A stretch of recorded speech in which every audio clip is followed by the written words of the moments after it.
Underway on the shortest stage of the Giro d'Italia. 113 kilometres is a very, very short distance by modern standards. Jordi van der Lee, Tim Naberman, Groupama FDJ United, 3 riders off the front. No attack or no response from Bardiani. Jaco Alula trying to get in the mix today with Chris Jensen, followed by a big rider from Lidl Trek, I think, again. Max Walscheid. It's Walscheid, isn't it? I think Walscheid, strange to see the first attack goes clear, but right behind those 3 riders there was Timo Kilic, and I think it was filtering 3 riders, whatever the intention is, just perfect. Some familiar names as well, Tim Naberman and Johan Jacobs once more, the Swiss rider, of course, the Swiss rider, trying to get up the road in his home stage, but from Groupama FDJ United. But here Max Walscheid is not there to being himself in the break, but rather to control the situation for Giulio Ciccone. As switches off, and Jules Jensen slowing the situation down. No Polti or Visit Malta or Bardiani CSF. We see Tarrozzi coming up. Bettiolo is also present there for Astana. As again Max Walscheid goes on the move forward, this time for Polti Visit Malta.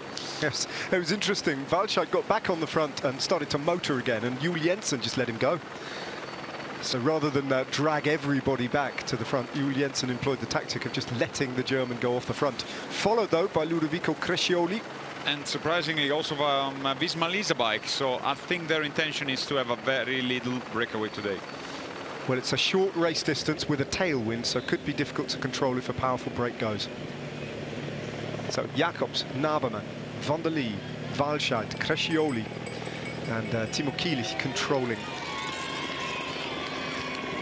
No direct attacks from Alpecin Premier Tech, who would have been infuriated that they didn't manage to get a rider in the breakaway, having tried so hard on the Milan stage 2 days ago.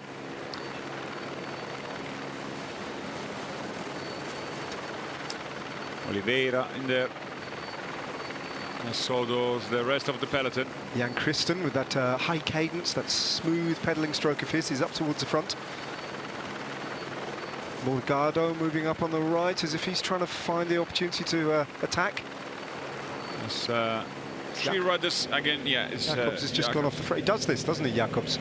Just likes to hold a position just off the front and allow strong riders to come across to him. It seems like Nelson Oliveira at the back, and Tarrozzi just joined Astana on the move. XCS Astana on the move as well. Yeah, Lopez, I think, Harold Martin Lopez. Haven't seen too much of him so far at the Giro. He was in your interviews earlier on, as other riders appear to be interested in here. Look like Rafferty, Polti Visit Malta with Crescioli again. Is that Ciccone? Has he got himself in this move? There's a Lidl Trek jersey there. It's actually Markel Bellocchi for EF Education Easy Post. Crescioli, then Ulissi. Tinton Turtenberg is the Lidl Trek rider, the German. More attacks, 3 riders, and now Visma Lisa bike is letting this go. So we don't know if the moment before we saw Team Rex shutting down a gap of 5 riders was from other reasons, as a group of around 80 riders is forming at the front, but still at the back a lot of riders coming up. Frank van den Broek makes an appearance. We haven't seen him too many times off the front, but van den Broek has picked his moment. So Picnic Postanello got representation in this group. Crescioli, Diego Ulissi is the rider from Astana who counter-attacked and got across. That is Morgado, Jules Jensen, and I think might be Simone Gualdi. Yeah, is it? The Italian for Lotto Intermarché. Morgado just playing a few games with Gualdi there as Jules Jensen gets out of the saddle to try to fire himself across that small gap to the front of the race. So 3 more riders join in. 1, 2, 3, 4, 5, 6, 7, 8, 9, 10, about 11 riders. Yeah. Seems like the peloton has let this go quite immediately. None of those riders feature as high in the classification. As is that an attack or it's a yellow jersey? So it's curious. Maybe they just think it's a little bit too big, so they've got to bring it back. Yeah, Bart Lemon is the rider on the front. Yeah, They want to keep it close. I guess that's the reason. That's we're only assuming. Max Walscheid moving up on the right again. Haven't seen Giulio Ciccone try to attack. A couple of times in this Giro we've seen Walscheid and Ciccone work as a pair. Walscheid trying to place the Italian up the road. But I think the signal is going out that Visma Lease Bike are not happy with the size of this group and are going to at least initially try to commit resources to bring this group back. Although, is the peloton sending out a different signal now? It looks like they might be. So perhaps they're going to have to settle for this 11-rider group.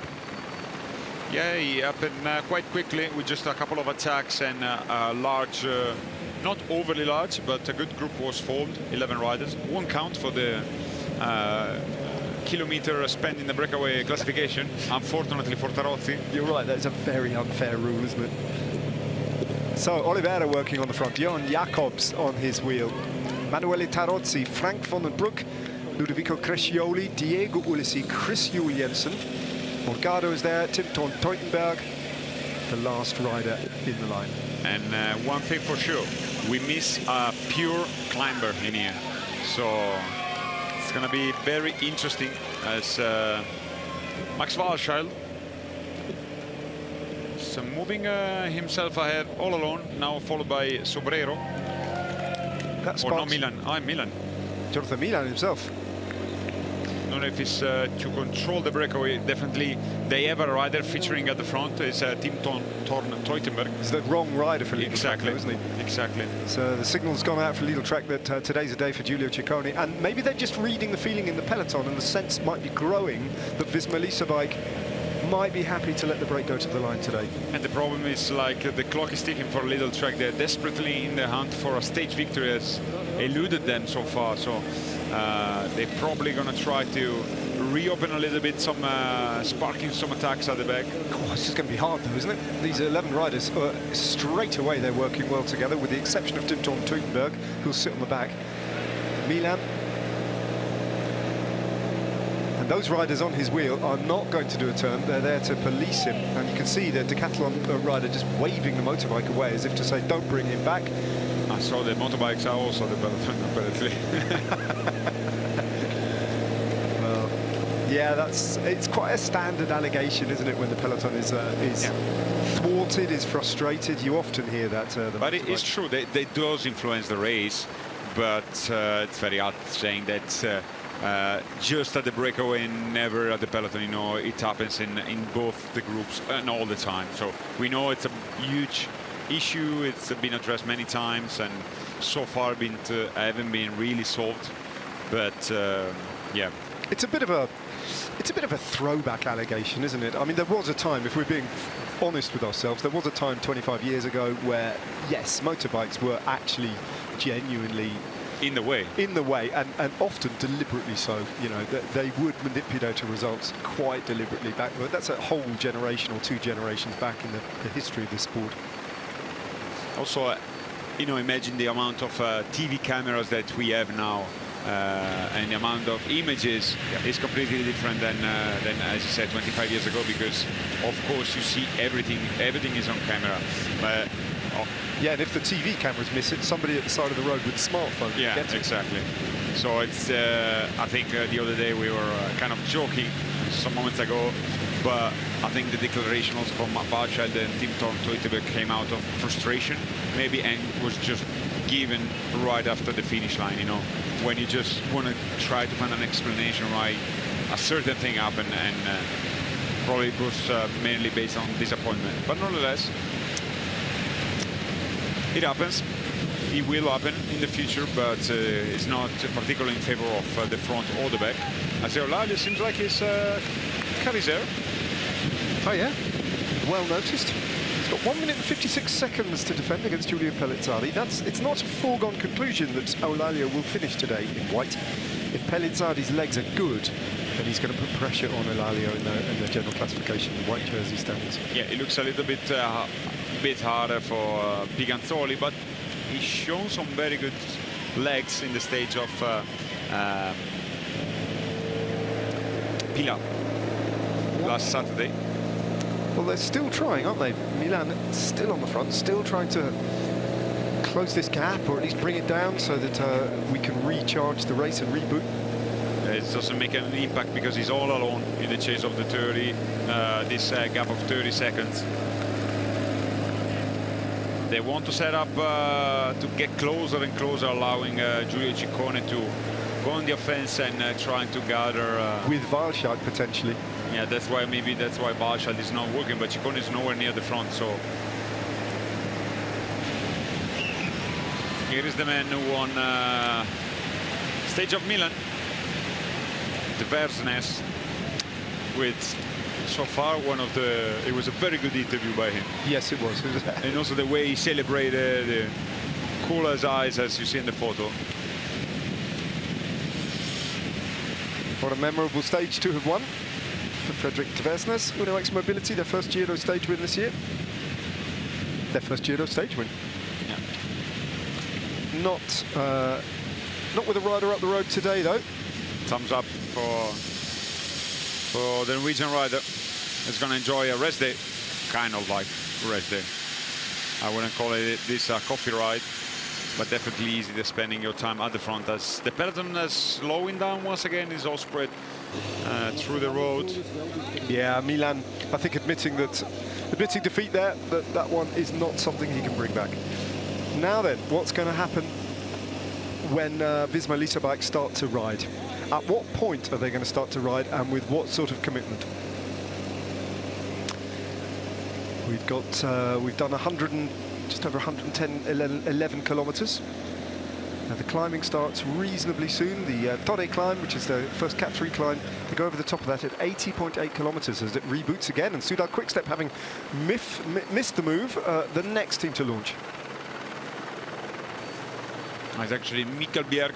Oh, it's Mikkel Bjerg. We got it wrong. They share the same color. Well, you didn't get it wrong. I got it wrong. Antonio Morgado, it's interesting, his teammate is up the road, so they do have a rider in the breakaway, but Mikkel Bjerg has decided to launch. Yeah, that's because as a little track, as they say, they don't have the rider they're happy with, because their leader for today's stage might be Jan Christen, and it's not featuring at the front as Jonathan Milan may be a little bit disappointed that he didn't get the help from Mikkel Bjerg when he was at the front, positioning himself immediately behind the Danish rider, asking him like, what do you want to do? Well, those two working together might make a bit of a difference. Max Walscheid is moving up as well. And the first sighting of the Ecuadorian Jonathan Narvaez. This, if he doesn't get in the breakaway today, feels like a wasted opportunity to me. Yeah. If he's serious about the Maglia Ciclamino in Rome, this is almost a... He doesn't have to get in the break, but it's a big chance to almost draw back level again with Paul Magnier. Now we have a climb that is not overly hard, the climb to Torre. They're going to be doing this lap 2 times with the climb of Torre and Leon Tica. So of course, if they can keep the breakaway not far off, they can as well attack him from behind and try to regather the front of the race. So that's why I think those two riders is gonna stop working at the back. Antonio Morgado here in a picture. It was a conversation with Tim Teutenberg, the young German rider. They're definitely not the rider they wanted to have at the front, not the purest of the climber.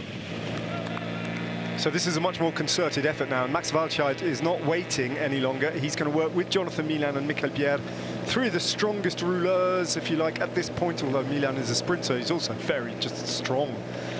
And there's a lot of firepower at the front of this race now. It might still not be enough though, because 9 strong riders are working at the front. But I think for those 3 riders, and maybe Consonni soon, as he's about to rejoin the front, it's going to be just full in till the beginning of the climb and then gruppetto time. That's at least what I think. Starting to see a few riders move towards the front, just on the off chance that this, when they get on the climb, they can attack again. And I think Jonathan Narvaez is showing that kind of intention. Chris Hamilton was also there, moving up towards the front, and so too was Giulio Ciccone. So this isn't done yet at all. What a peaceful scene that is. So lots of water. We're going to see lots of waterfalls today. We might even, Jacopo, see the waterfall and the pond that you guys swam in yesterday on the rest day. Yeah, that's since you're pointing out again, I reckon that you're really, really jealous. I missed out big time. I was doing some writing in my room, my suffocatingly hot hotel room, while you guys were cooling off in the waters that roll off these mountains. It looks absolutely beautiful. Yeah, and there are plenty of those. It's called pozzone. It means like a big puddle.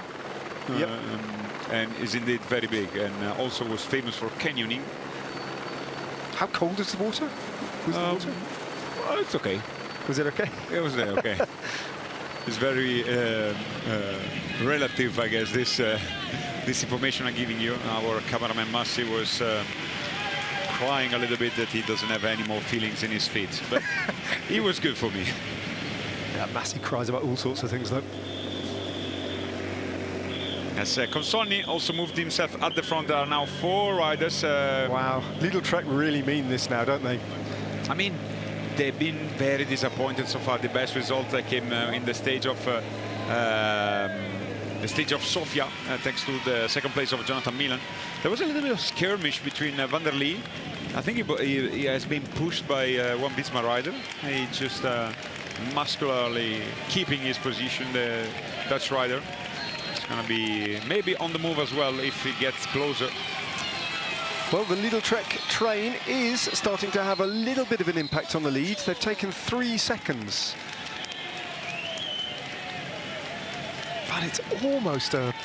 If this doesn't work for Lidl Trek, this tactic, it's almost a little bit humiliating, isn't it?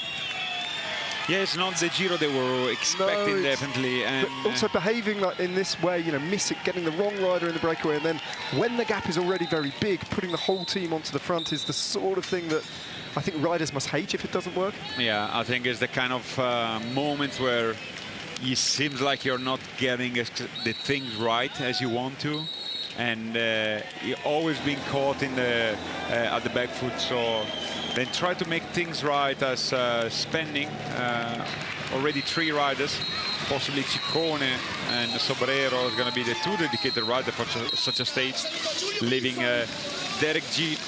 And this man also, Gebrez Gabir, was at the very far end of the peloton. The job of maybe protecting of him is going to be to stay with Derek G as long as he can. 32 seconds, not a big impact so far.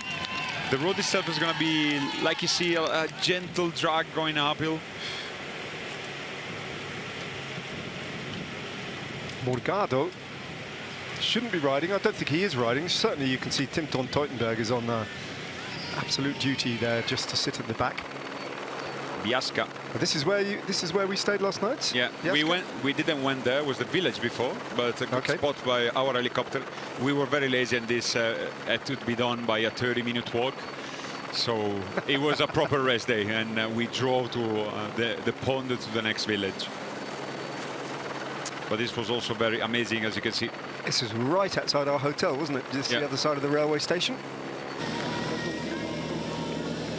So Lidl Trek still getting assistance from Michael Pierre. Jonathan Narvaez, I think, is with Paul Magnier on his wheel.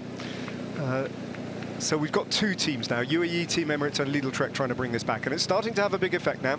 27 seconds, they're winning this battle at the moment. Jan Christen now might get involved as well. Certainly, I think Jonathan Narvaez was on the radio there. Yeah, if Jonathan Narvaez wants to stand a chance, the climb itself is not going to be super hard, but they need to ride as fast as they can, because Paul Magnier might be still featuring the peloton after that climb, but then in Lentica it's another job, because it's way harder. It's a 3 kilometer, 8%. So for the sprinters, you know, powerful sprinter such as Milan or Magnier, when the slopes are not too hard, they can as well be in touch with the peloton. But you know, you cannot defeat gravity, and when it starts to get very hard and very steep, it's going to be a hard time for them to follow. Well, I went for a run in those hills early this morning. When I came back down to the bottom, covered in sweat, it has to be said, I just went into that church. I was all on my own and sat there for about 5 minutes in the dark and the cool, and it was beautiful. The sun was just starting to hit the stained glass windows, and there are 4 rose windows on each aspect of the church. And yet another Borromeo family part of this Giro d'Italia after the islands. This was to a priest. Ega Bernal still in the last position, just in the penultimate position, sorry, only behind him Niklas Larsen. Yeah, Magnier, I guess, has to just show that jersey on the wheel of Jonathan Narvaez, but as you say, I think realistically, he couldn't possibly anticipate surviving one ascent of the Leontica, let alone 2 times, because they've got to go over the Torre and the Leontica twice. It's going to be far too hard for Paul Magnier and his sprinters. His sprinting colleague, though, Jonathan Milan, is sacrificing his race right now, along with his lead-up man Simone Consoni and Max Walscheid. Lidl Trek had brought the gap down to 22 seconds. It's gone back out to 28. As we look at the start of the Giro A race from Biasca earlier on this morning, and we'll see them over the line a little bit later. And this is part of the problem for today. The race distance remaining is now 94.4 kilometers, and they've only been racing for, what, 20 minutes. So this is rapid, and it's a short, punchy, a particularly short, punchy mountain stage. Yeah, it's going to be definitely fast, as a group of riders that quite missed the right move are going to make it even more fast. As Visma Lease bike is with 2 riders, as Tim Rex and the other one, I think it's Timo Kilic. They want to show the jerseys there, like we're going to control as well. Ciccone moved himself up to the front. If I'm not mistaken, Jonathan Milan has stopped working at the moment. I don't see any more of the big figures of the Italian. But it's interesting to see which riders are just waiting for this to come back. Jordi van der Lee is there, Jonathan Narvaez is there. There's a couple of riders from XTS Astana as well. And also the whole Sudal Quick Step seems to have gathered at the front. They want to hope that their climbers, such as Garofoli or Raccagnino Viero, Zana, the 3 Italians of the team, might have a chance to rejoin the front, as Walscheid finished his job, leaving... running out of riders here a bit, aren't they? Yeah, maybe, and the climb hasn't started yet, so... Still a long way to go, but in about 2 kilometer time, it's going to be a little bit more. There's going to be a kicker, might be a perfect ramp if Ciccone and the remaining of the rider feeling good. At 25 seconds, I think you can stand a chance, but you need to close the gap and reach the front very fast. Mikko Bjerg is doing a great job here, given how long he's already put his nose in the wind. A lot of Sudal Quickstep jerseys working their way up towards the front. Perhaps they'll put a rider on the front. A rider who might make a difference, like Jasper Stuyven at this point. Because Bjerg can't do it all on his own. There's enough cohesion, enough cooperation in this group. I wonder if also Belocchi has stopped working, because Morgado and Tim Thorn Teutenberg, they were at the back, and now he's placed between the two. So there might be, you know, a little bit this drop in the harmony as we see at the beginning of Torre climb, 6.8 kilometer. I mean, the gap at 30 seconds is still closable, it's still manageable, and they can as well attack in at the back and rejoin the front, because they're not, except for Belocchi, which is the best climber, I think, in those groups, because he's still seated quite high in the GC. Except for him, the rest are not the strongest climber of their team. As in, no, in fact, Belocchi, it is working. Consoni's back on the front, so Consoni, Bjerg and Milan still committed to this chase. Still Narvaez sits there in fourth wheel, I should say. Magnier is vigilant in the Maglia Ciclamino, and the Maglia Rosa is up there with 3 or 4 of his teammates as well.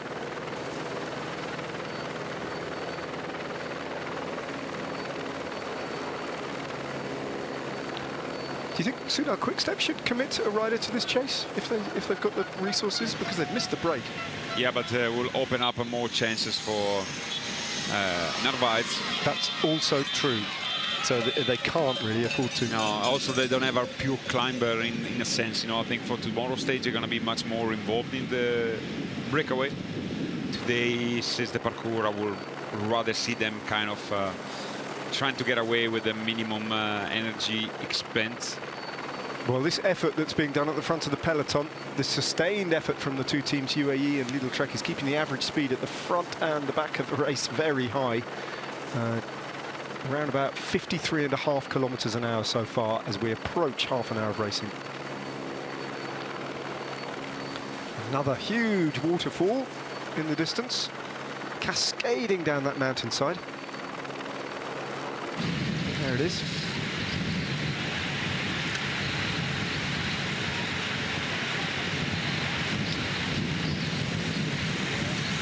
Underground river, just flowing through those rocky mountains and then into thin air and down the side of the mountain.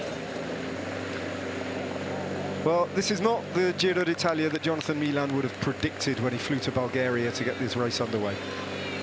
Definitely not. And curious to see Van der Bosch moved himself in third wheel. Would be curious to see if they could actually collaborate. No, there's not. For a moment, it got me thinking. Berto Bettioli is also featuring at the front. Garofoli is there in case Narvaez will go on the move. They know Magnier is going to have a hard time following Narvaez in case of not attacking the climb, but nonetheless, I would not be surprised if Magnier is going to try to follow the Ecuadorian. It's a very, very long waterfall. I think it's not considered waterfall because it touches the rocks, but nonetheless, it's a big one. I don't know, Jacopo, I don't know the answer to that. It's definitely falling water.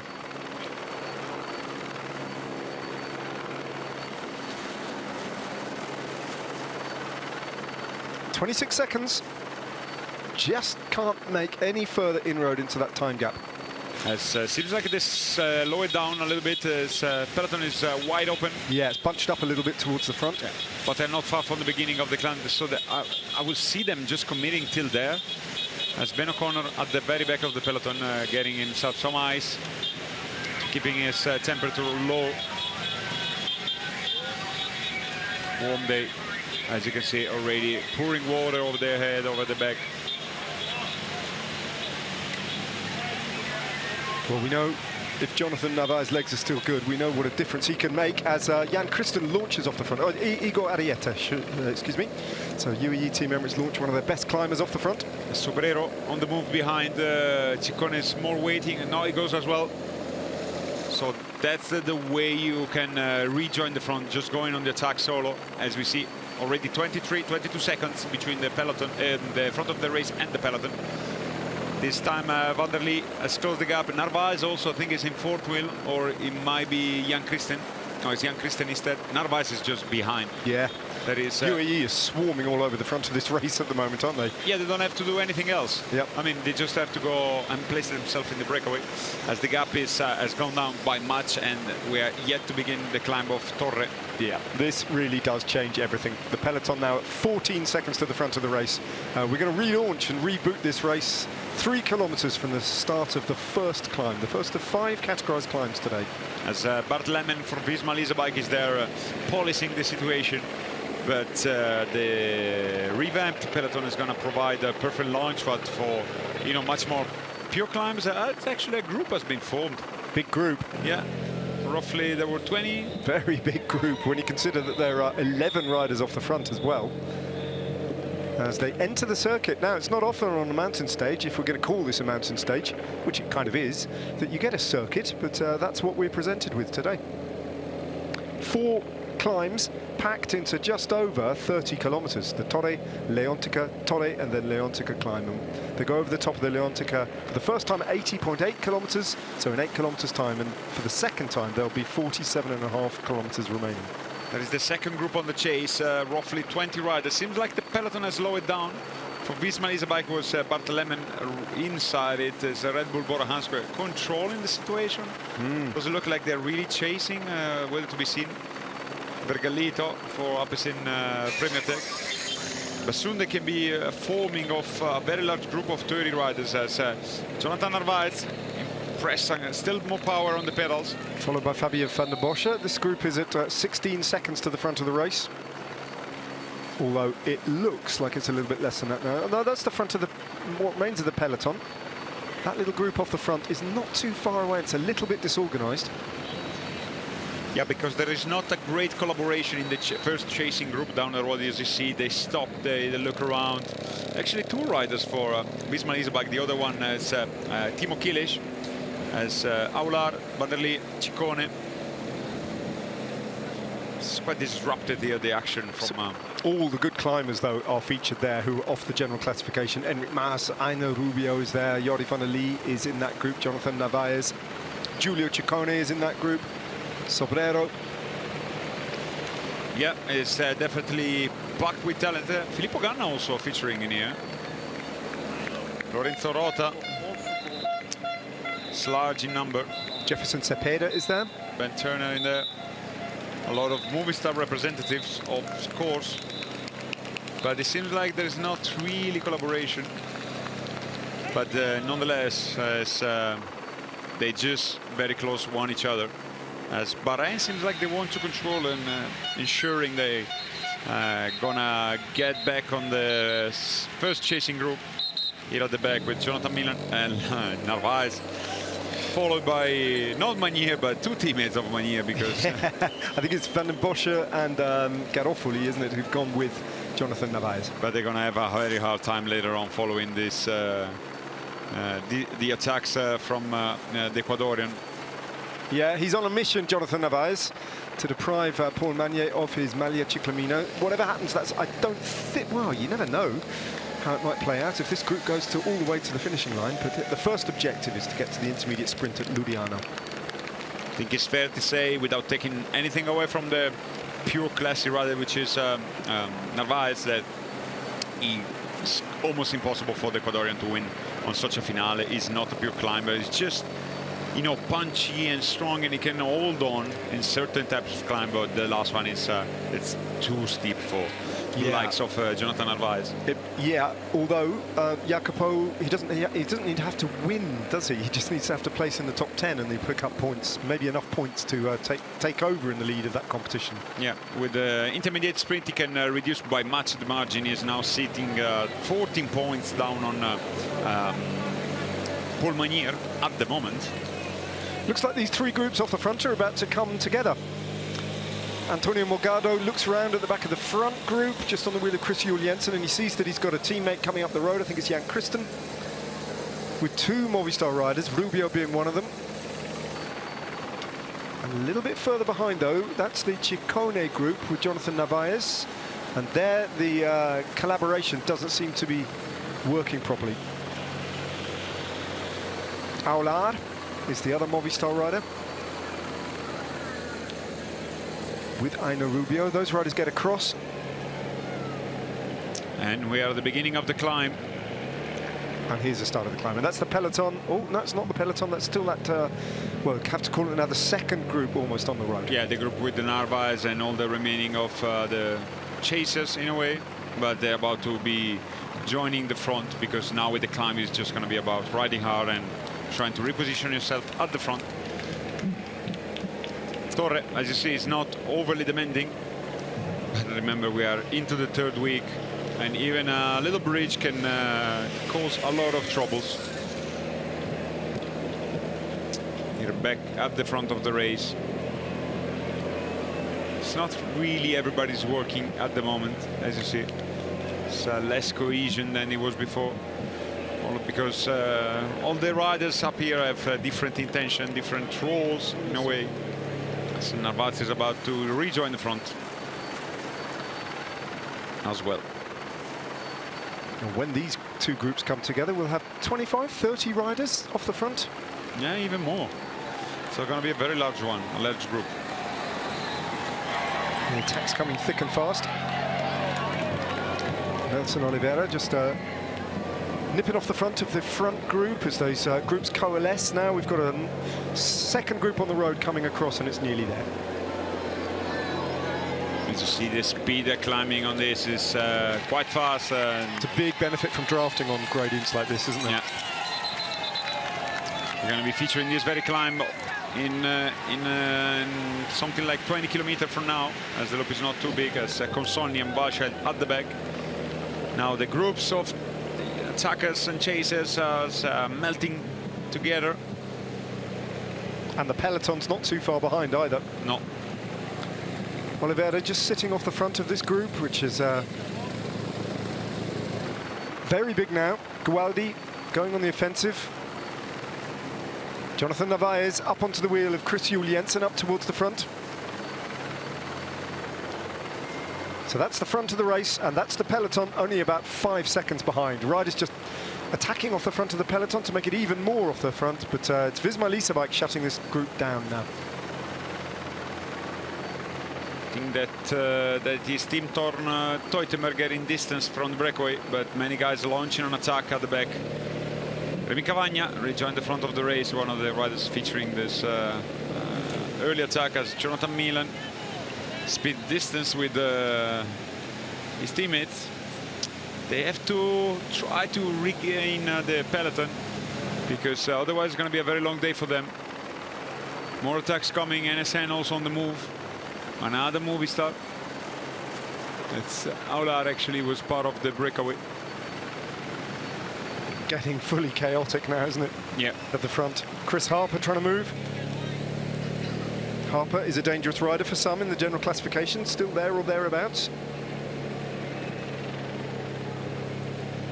We might see some attacks also for the KOM from Ciccone, as it seems like has moved this ambition on this jersey in the last stage of Pila.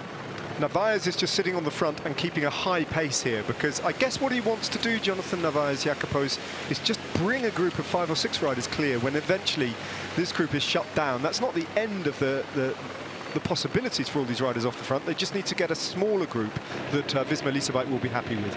Yeah, but I think the climb is just simply not hard enough. And as they climbing, they are riding actually rather than climbing at 28. But after this, there won't be a real descent. It's going to be a little bit lumpy for about 8 kilometers. So that's going to be, I think, the ideal terrain for launching other attacks. Cavagna, Ciccone, Remy Rochas.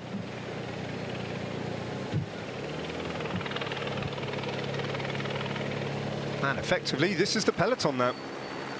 It's as if we haven't had any attacks, and the race is just starting now. It's Rochas on the front, straining at the elastic, hoping that a small group goes clear.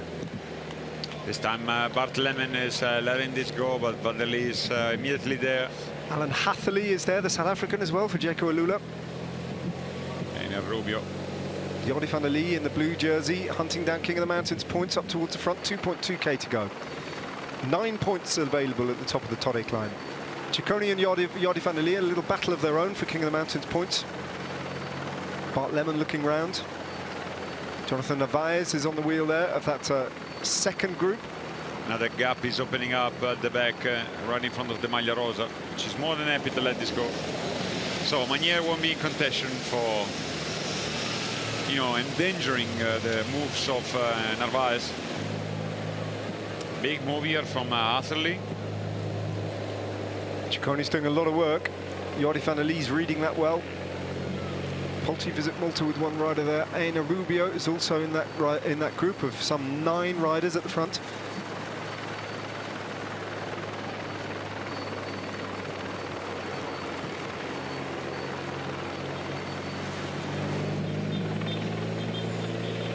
Van Dijk as well from Red Bull, along with Bart Lemon, policing these moves a little bit. Big attack was coming in the peloton, and immediate reaction from Narvaez. I think was Raccagnino Viero maybe, or even Stuyven. If that would be him, it would be a very good move. I think it's a little bit smaller than Jasper Stuyven. So the Soudal Quick-Step rider is Filippo Zana on the wheel of the Ecuadorian Jonathan Narvaez, who's clearly on a good day today, Narvaez, and very motivated. Paul Manier has already been dropped at this point at the back, along with some other sprinters. There's Giulio Ciccone and Jordi van der Lee. That duo just opens up a bit of a gap at the front of the race. It's going to be a big fight between the two, because they know maybe today is not going to be the day that going to take away the jersey from Jonas Vingegaard, but as well they need to be in contention in the fight for the second place. As still Tim Rex in the peloton doing the job. He's made a real name for himself over the last few days, Tim Rex. Filippo Gadda is also there. Einer Rubio taking the front, followed by Ciccone, Van der Lee. He's having a little bit distress, Van der Lee. Chris Harper, Hatherley, UAE are not represented at this front group, so Jan Christen is going across that gap.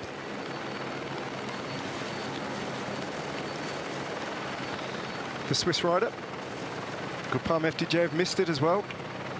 Movistar getting another rider off the front, Juan Pedro Lopez.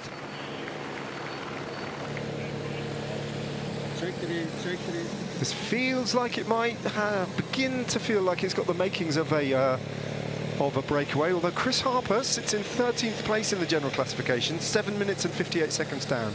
It's going to be sparking reaction from some other teams. I think he's just too high up on GC, isn't he?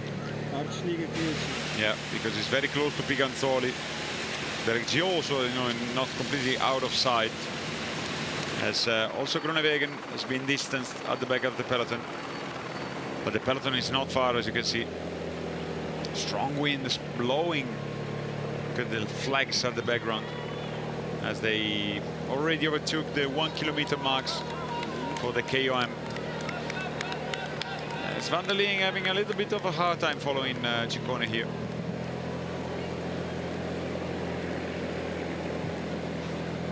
Giulia Ciccone, how many times have we seen this at the Giro d'Italia this year? Giulia Ciccone frustrated that he's not getting the assistance from the riders off the front to form the breakaway of the day, but now he is.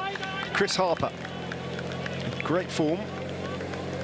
Harper, of course, off the front in that breakaway into Chiavari, that was on a stage that was won by Jonathan Narvaez. I think Jonathan Narvaez went on the hunt again, follow again by Zana. I'd be surprised if he didn't. It looked like him. Yeah, there he is. Unmistakable little compact figure of Jonathan Narvaez, and there's a lot of yellow jerseys over the front of the bunch now, and it does feel like Visma Lease bike at this point are happy to see this one go. Net Company Ineos as well up towards the front. Tim Rex is still the rider working on the front in the yellow of Visma Lease bike. They're going to try to slow down as much as they could in the next kilometers after the climb. Alessandro Tonelli is the rider from Polti Visit Malta. Here's Narvaez though, bringing Garofoli and another Movistar rider across. Juan Pedro Lopez, I think. Yep. They're just about getting on top as Jan Christen is having a hard time keeping the pace, has been distanced. It's down on your screen, just disappeared now. So does Juan Pedro Lopez. Last wheel. Giulia Ciccone goes off in search of those 9 King of the Mountains points to add to his tally. But I know Rubio is interested in them as well. But it's going to be Ciccone from Rubio from Harper.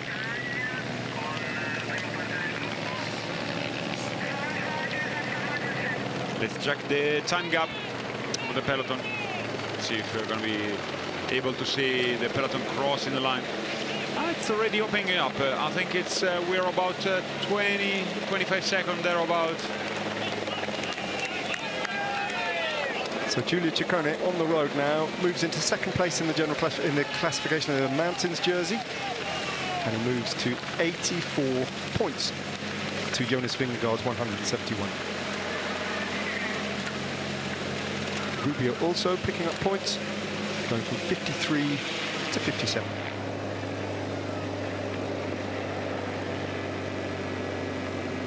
Jan Christen has been distanced and is really in the middle of nowhere, unfortunately for him. Hopefully he's going to be having enough legs to rejoin the front. Got a teammate up the front, almost inevitably Jonathan Narvaez. And it looks like Visma Lease bike are riding pretty hard at the front. Jan Christen, you're right, it's just stuck a couple of seconds off the back of that front group. But Visma Lease bike straight away controlling this breakaway, not letting them get up the road and building up a big lead. This could be in favor of Jonathan Narvaez, because if in the peloton they realize that Visma Lease bike want to control the day, there won't be many more attacks, but you still need to have a breakaway. So I think until the intermediates is going to be the group we have already on the road, staying clear, and later on being rejoined or shut it down by the peloton. But in what Narvaez has to do today, I think it looks very promising. He managed to rejoin, weighted also by Narvaez. Well, it's Narvaez for the points, and it's Kristen, clearly, for the stage win, or the prospect of a stage win today in his home country of Switzerland. That is, those are the tactics that UAE are deploying today, and they've got 2 riders in the breakaway. I think they're the only team with 2 riders up the road. Filippo Zana is there, Aina Rubio. No, Movistar have got the same, haven't they? Juan Pedro Lopez and Aina Rubio. And Alan Hatherley is there. Yardi van der Lee.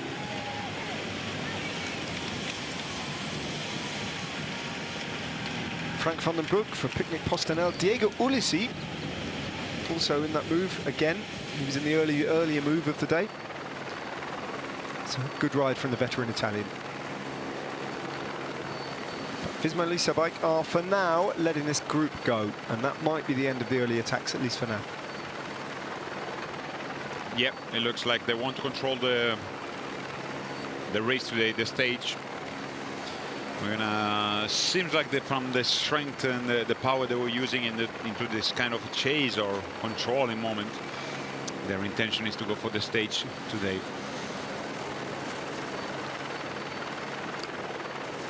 Well, they've been over the first categorized climb of the day. They're on a little bit of a plateau, not much of a descent before they hardly a descent at all before they take on the Leontica climb, which begins at 72.5 kilometers to go. So not far to go until the first Cat 2 ascent of Leontica. And to this point, they've been climbing out of the valley, and over the Torre climb, the average speed is still over 44 kilometers an hour. And that tells you a lot, because all the beginning was constant climbing, because they already are more than 800 meters starting off at 200, so already 600 meters in altitude difference, which give an indication how fast they were riding. Seems very committed, Visma Lease Bike at the back, not conceding much ground at the moment, only 23 seconds. The final climb itself is it's very demanding, no incredibly long, but you need to have over a group with Visma Lease Bike at least 2-minute gap if you want to at least hoping to have a chance in a 8% climb such as the Cari. So here is a recap of Giulio Ciccone, Aina Rubio, and third place was Chris Harper.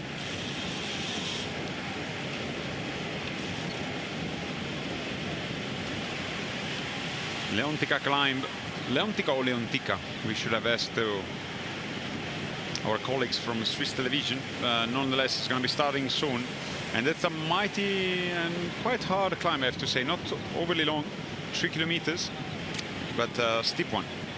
It's confirmation on your screen that the gap has been closed just a little bit between Vingegaard and Ciccone. Ciccone moves above Yardi van der Lee and into second place so far. 18 points available at the top of the next climb, though.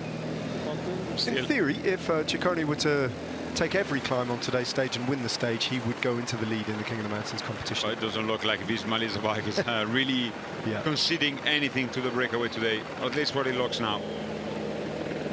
But that's what we said. I think Vingegaard made it clear in the stage in Milan. I want to win with the Maglia Rosa, and I think today is the perfect stage to do so, because it's not overly long, so it allows you to control it without asking too much to your riders. Well, maybe it's not the correct word, asking too much, but without spending the same amount of energy on a 200-kilometer stage. It's much shorter today. It's Max Schwarzschild trying to cool down Simone Consonni. Suffering a bit on this climb in this intense heat that prevails once more for another day. It's been a long time since it's rained on this Giro, which was a big feature of the first week of racing on Italian soil. Since then, summer has blown in. As the time gap goes out now by a second or two to 31 seconds, which isn't much now. 3.2 kilometers to go to the start of the Leontica climb.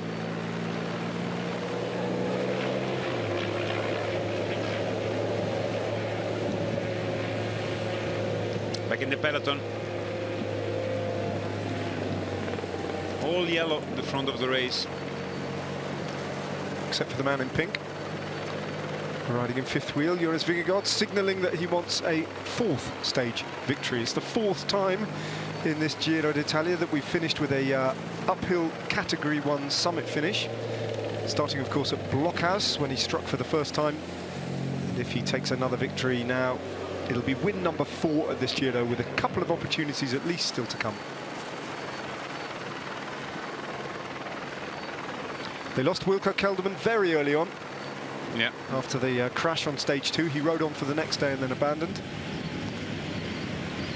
But they have not shown any weakness. They could have definitely done with Wilco Kelderman, but they've adapted without him brilliantly well. And they are, as a climbing outfit, by far the strongest team in the race.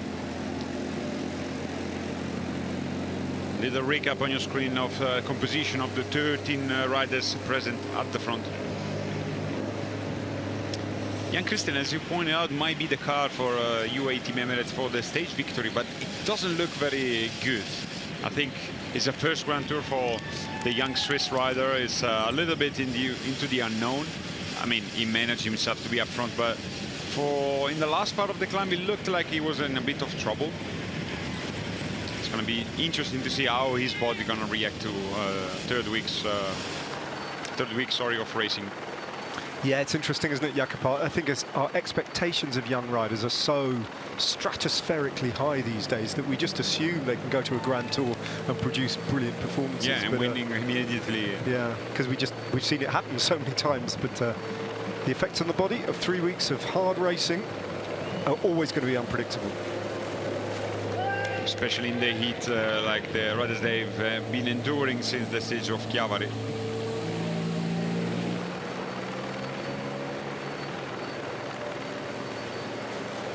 Still 32 seconds, very small and controlled gap.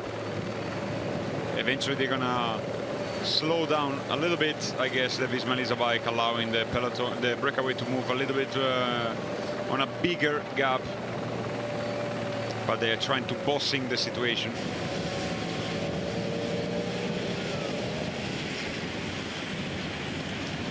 Almost at the foot of Leontica.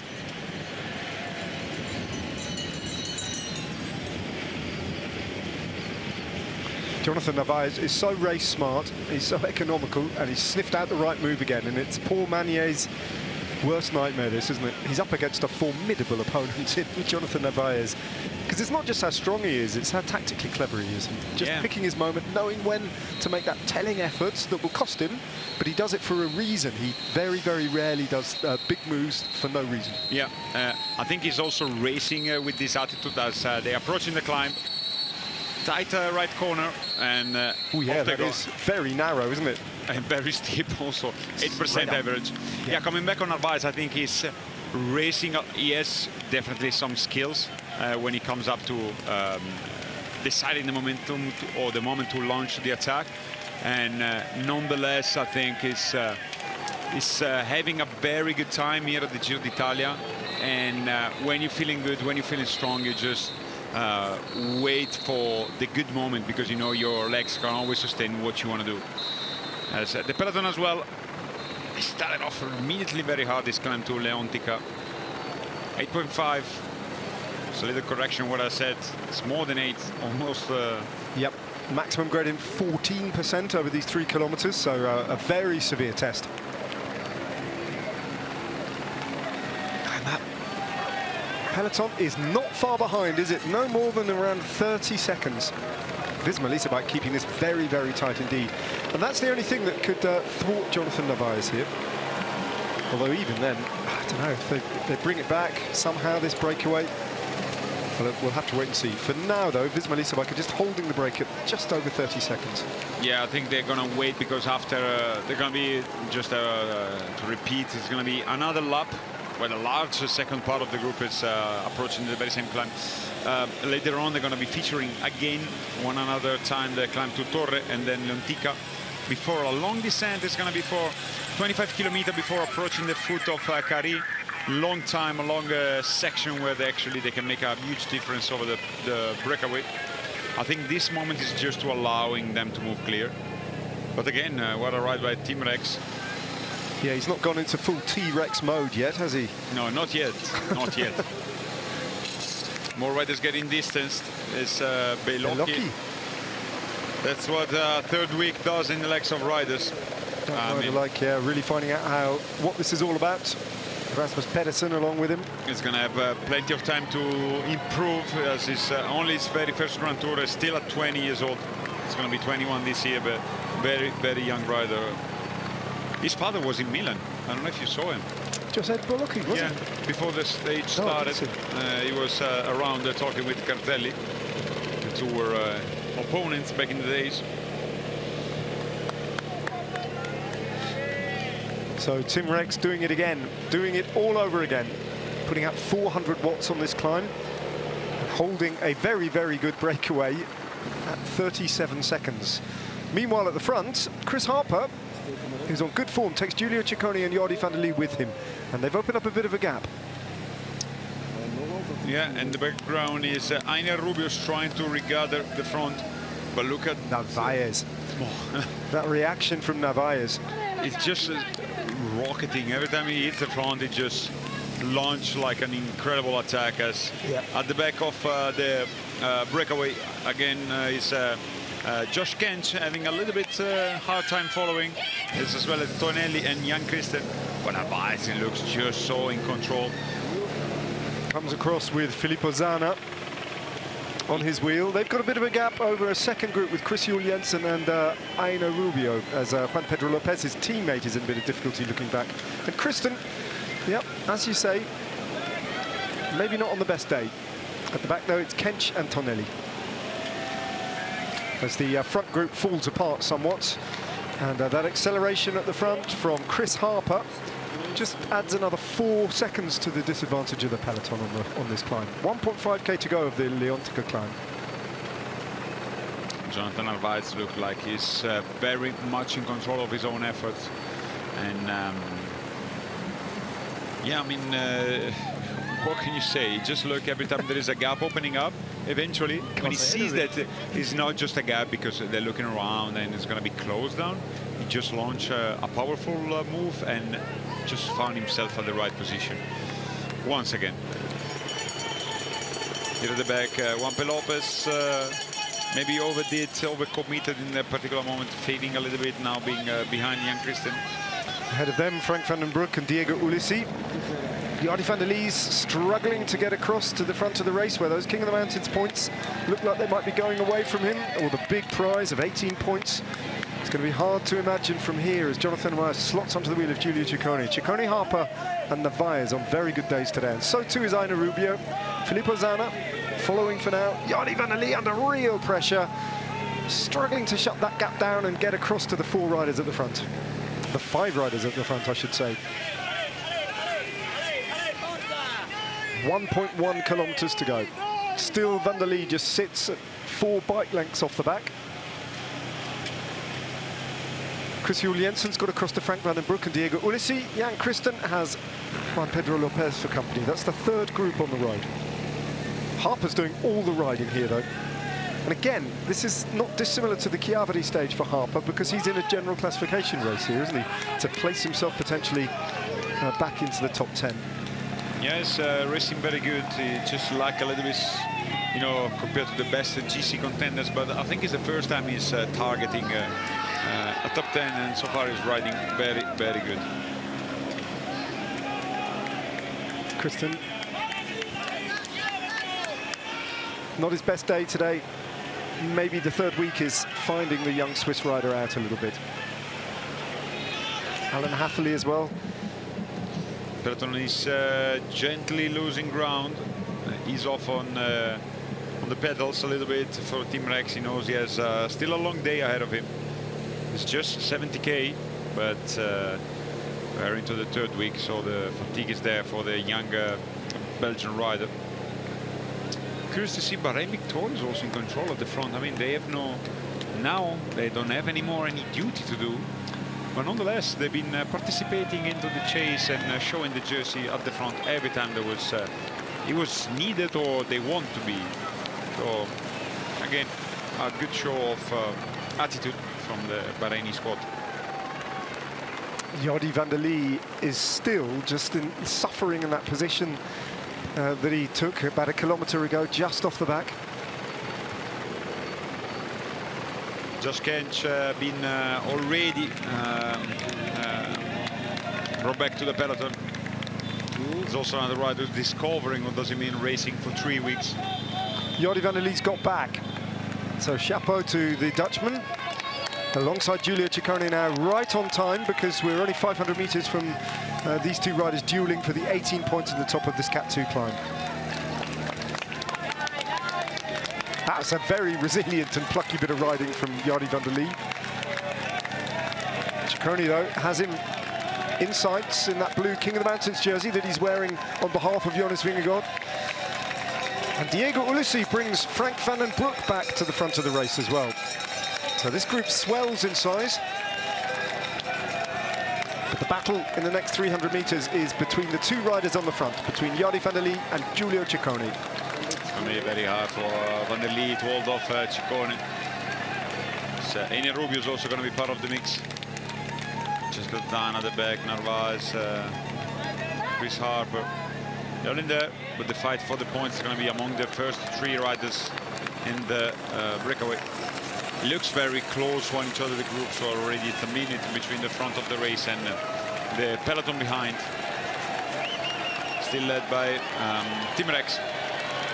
Less than 70 kilometers of this stage remaining. Ciccone, he's got that acceleration. Rubio trying to go with him. Ciccone doing enough to hold them all off again, although Rubio is being very tenacious. Can Rubio get out of the slipstream? No, he can't. Giulio Ciccone once again will take this climb ahead of Eno Rubio. So Ciccone moves to over 100 in the King of the Mountains competition. Now he moves to 102, and just that little bit closer to Jonas Vingegaard. For now. For now. Although if Vingegaard wins the stage, of course, everything changes back again.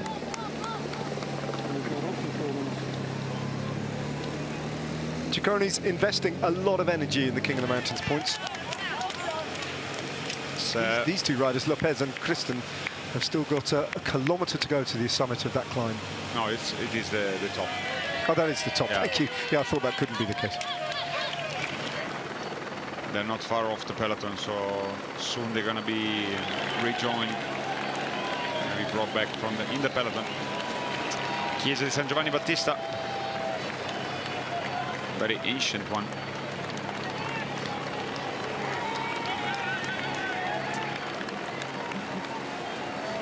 And again, San Carlo Borromeo. The Borromeo's family are everywhere. The original church must have been demolished a long time ago, and that is very much an 18th century church. The church has stood there on that hillside for hundreds of years. As Tim Rex takes them over the top of the climb with a minute and 8-9 seconds deficit to the front of the race. And the Jan Christen group, that's group 2, they're at 32 seconds, caught almost exactly in between the breakaway at the front and the peloton. There are other isolated riders who still haven't been caught as well, like Alessandro Tonelli, who's still stuck somewhere in between the two groups.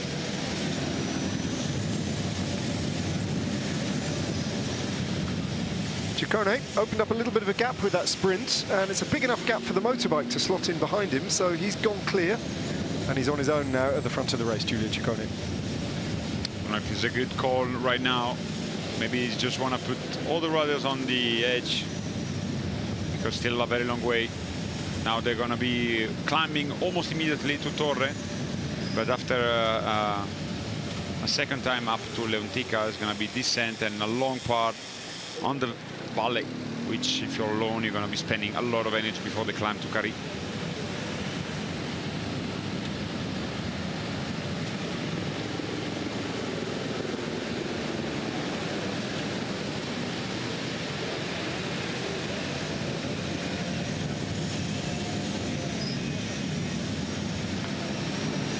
Got that advantage over all the other riders who are seeking the King of the Mountains points, by which I mean Jordi van der Lee and Eno Rubio's. Ciccone does have a good sprint from a reduced group at the top of a climb. He's very hard to beat, Giulio Ciccone. Now he's gone clear. On a mission today. But we'll know that Visma Lease bike are not letting this break go too far up the road, so once again, he's got to get out of the day what he can realistically hope to achieve, because it looks like the stage win is going to go to the GC group once more. So Ciccone is now fully invested in plan B, which is just pick up as many King of the Mountains points as possible. Here's the recap of the KOM of Leontica. Those 18 points move him from 84 to 102 points.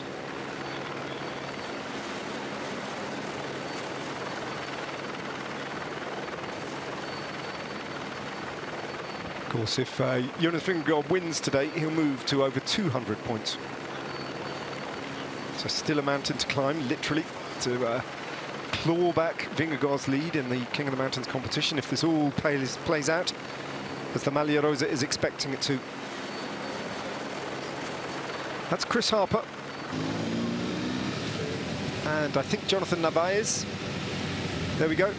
Jonas Vingegaard, 161. Giulio Ciccone now 102. 19 points better off than Jordi van der Lee. And Aina Rubio is almost out of contention now, isn't he? Down at 5th place at 65 points. Yeah, the only thing Ciccone have to do today is just try to get as much point as he can. And hoping at the very end is going to be still in play for the stage victory, because there's going to be 50 points available in finishing Cari. But for now, the only thing he can do is just trying as hard as he can. And the next of those available points is not too far away, because he's about to start climbing the Torre climb for the second time. That begins in 1.5 kilometers. Remember, it's a Cat 3 climb, the Torre climb. It's nothing like as hard as Leontica, and it's only worth 9 points. That would move him to 111 if he wins there.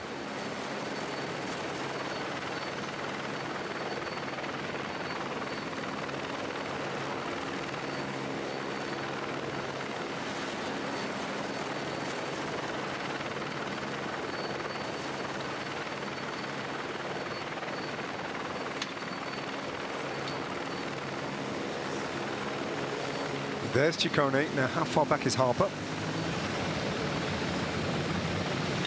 A long way back. Only now just coming into the frame, if that is indeed Harper. Yep. Then Narvaez right behind. It's a very brave move, but I wonder if it's the most sense thing to do for Ciccone, to move clear all alone. Filippo Zana brings the Jordi van der Lee group on his wheel with Frank van den Broek and Diego Ulissi and Juan Pedro Lopez.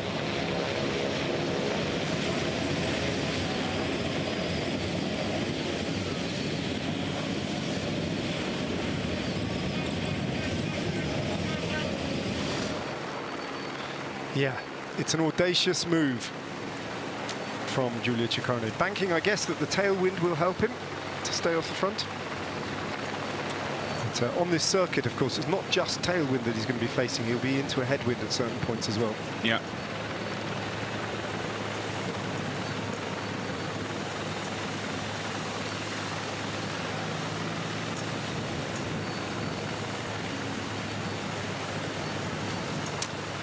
Narvaez is almost onto the wheel of Chris Harper, who's on a really good day today again. Peloton at 1:22. He's gained a virtual minute in the general classification as things stand, Chris Harper. Second time he's done this in the race. Just to put the cat among the pigeons, he's the highest placed rider on GC who's ever really managed to get off the front, and it's a modest 13th place. But as things stand, he has moved up to 11th place on GC on the road, and not too far from Davide Pigonsoli's 10th place. Ciccone now waits for Chris Harper and Jonathan Narvaez. Has been informed that the duo was not far back. It's just going to put the other riders in the chase a little bit on the edge and under the pressure to remove him. But the three riders here have three different scopes, three different targets. Chris Harper definitely to ride as hard as he can to gain a position in the GC. Narvaez, they just have his finish line in the climb, in the intermediate sprint of Ludiano, while for Ciccone, KOM, and possibly a stage victory. So it's different targets, but a good combination of riders. 5 riders being led by Diego Ulissi across to the 3 at the front of the race.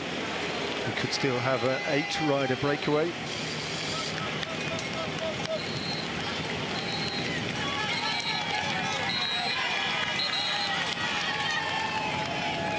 Approaching the foot of the Torre climb now, with still Tim Rex controlling things on the front. Little splits in what remains of the peloton there. Red Bull Porto Hansgrohe seem to have collectively just found themselves the wrong side of a split, and they're riding to bring Jai Hindley and presumably Giulio Pellizzari back, which they do now. Onto the wheel of Netcampi Ineos, and Tim Rex continues to put out big watts. Nonetheless, the time gap goes up to 1 minute and 23 seconds. Chris Harper is very, very close, if not already, the virtual 10th placed rider on GC. The two dedicated riders to controlling today's stages, Tim Rex and Bart Lemmen. I think Timo Kilic didn't quite manage to stay in touch within the peloton, as only, let me use this word, only 6 riders for Visma Lease bike featuring at the front.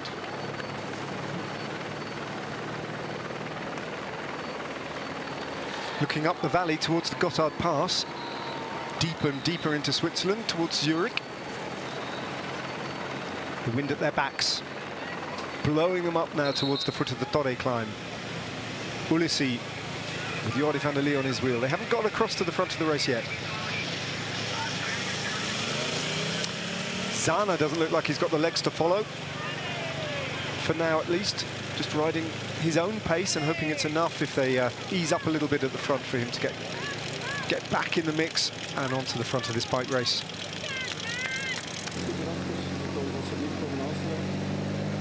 Narvaez sharing the work with Ciccone and Harper, though.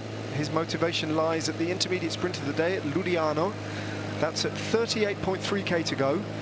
23k.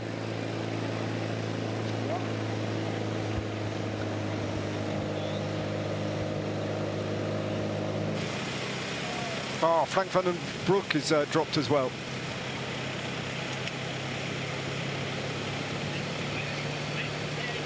It looks like Diego Ulissi has left Juan Pedro Lopez and Jordi van der Lee, but Frank van den Broek,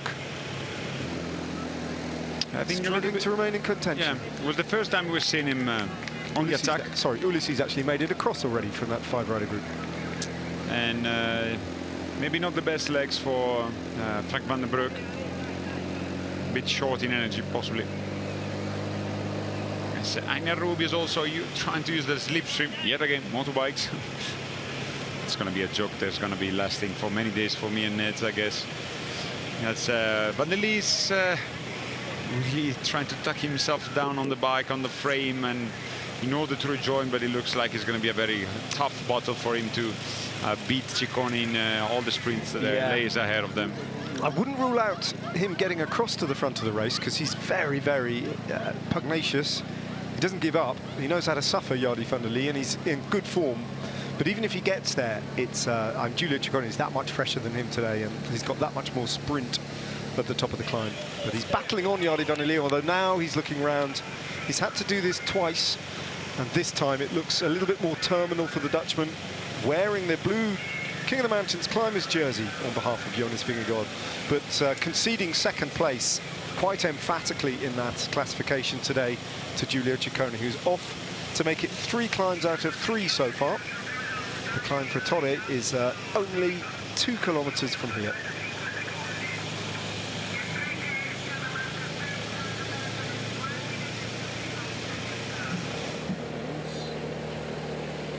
Back again at the peloton. Tim Rex is having a very, very good Giro d'Italia. Very young Belgian rider from Aachen. Is Aachen the right pronunciation? Well, if the German is Aachen, but that's absolutely fine. That's where he was born, but Belgian resident. Lives just over the border, the other side of the German border. At that point in Europe where the Netherlands meets Germany, meets Belgium. And just near Aachen, there's a little hilltop in a park where there's a stone where you can walk around the stone and you can pass through 3 countries as you do it.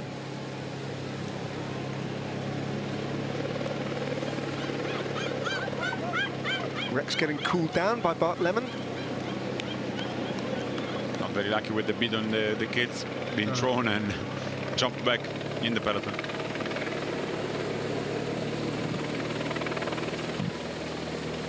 Van der Lee fighting a losing battle now in on his own. The second group on the road.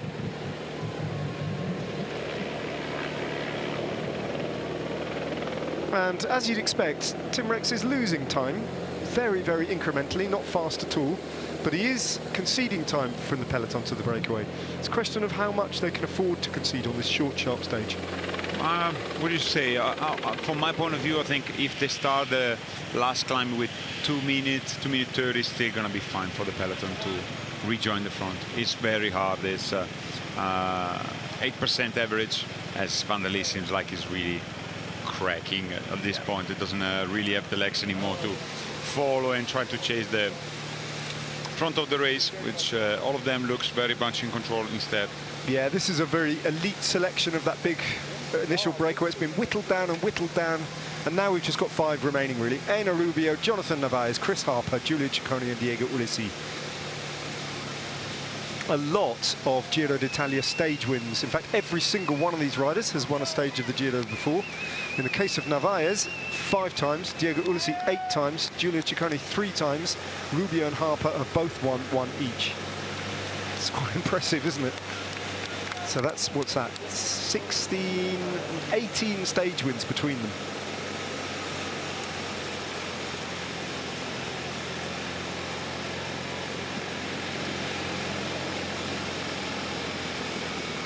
And one of those stage wins by Enea Rubio came at Crans-Montana in 2023. Yeah, so he knows what it means to ride in Swiss. Look at the wind. We saw already in the previous images when we crossed this climb to Torre the first time. It was very hard and blowing strongly. Later on, they're going to be redescending, changing kind of valley in a way, in a sense, and rejoining the valley where we are now. Today we are seated with our commentary booth at the very bottom of Carry Climb. As a nice exchange between 2 Dutch riders, Frank van der Broek and Van der Lee. Seems like it's in their vested interest to work together, isn't it? Just to hang on to that second place on the road. See if they can get back to the front. They've only got 35 seconds to cross, but it's going to feel like an enormous gap to try and get across to. Yeah, and also because it's not like these seconds, like they attack from the peloton and then they getting closer, they were losing ground. So yeah, it's going to be a very hard task, demanding task for them to close and shut this down. So big opportunity now for Giulio Ciccone in 700 meters time to pick up 9 further King of the Mountains points. He's still got the Colombian rider to deal with, who's finished second place to him on both the opening 2 climbs, Enea Rubio, but Ciccone has comfortably outsprinted Rubio when required to. As Tim Rex actually takes a few seconds back on the group at the front of the race, back down to 135, 136 from 141.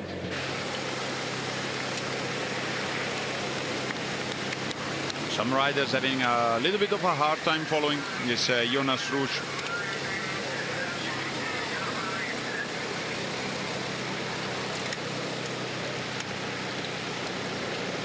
So David de la Cruz is doesn't look very. Oh no, sorry, my bad. It was Mark Donovan. Was very active in the stage of Pila, having a little bit of more hard time. He was winning the Red Bull Kilometer in that particular stage. The 2 riders featuring on the breakaway was him and David de la Cruz, but seems like he's a bit on the pain side of the peloton today for Mark Donovan. Ciccone slipped to the back of this 5-rider group and opens up his sprints. Will Rubio try to go with him? Yes, he will, but with limited intent, really. Enea Rubio knows he can't beat Giulio Ciccone. And the gap between Rubio and Ciccone in the King of the Mountains competition is now growing substantially and quickly. Ciccone picks up 9 further points. That moves him to 111 in the King of the Mountains. And then again, Enea Rubio second, and third was Chris Harper, then Narvaez and Ulissi, the 2 later 2, totally with no interest at all in this KUM classification. Man on a mission for the blue jersey. For what it looks now, he's going to be wearing the jersey, nonetheless. To be seen if he's going to be the leader of it, or it's going to be given, because the leader of the KUM at the moment is Jonas Vingegaard and not this man here, Van der Lee.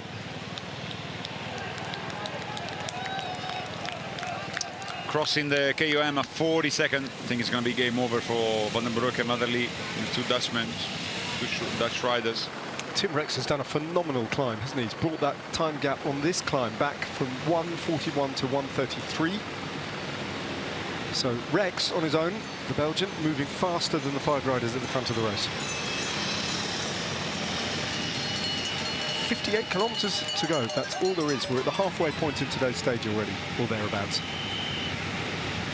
And for Jonathan Narvaez, his reward grows ever closer. He's got 19 kilometres to go to the intermediate sprint, but he has to survive the attacks from the purer climbers over the Leontica climb. And really, Jonathan Narvaez has to take first place at the intermediate sprint. The 8 points for second place would be okay, but he needs those 12 points. Yeah, at the same time, I would be surprised if any of the riders at the front would be on the attack, because they need to keep the cohesion and the harmony in this group. There are not many, there are just 5, so I think none of them will go on the attack. Maybe Ciccone just for the KOM, just at the very top of it, but not before. As Igor Arrieta at the back, probably waiting for some beaten.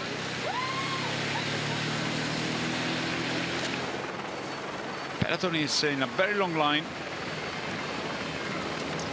because this team is controlling. It's already quite reduced, I have to say, featuring 50, 60 riders. As there are 5 riders at the front of the race. They're now on this, let's say, gentle descent. It's not really long, it's just going down for a kilometer, then picking up again. You know, it's not that hard at all. But soon they're going to be on the foot of Leontica climb for another time, the last in this case. It's a replay. Yeah, unfolded. Rubio, there's a measured response from Rubio just to ensure that he picks up second place. I think just to get clear of Chris Harper, who rides over the line in third place, with the Leontica climb still to come, and of course the final climb to Cari.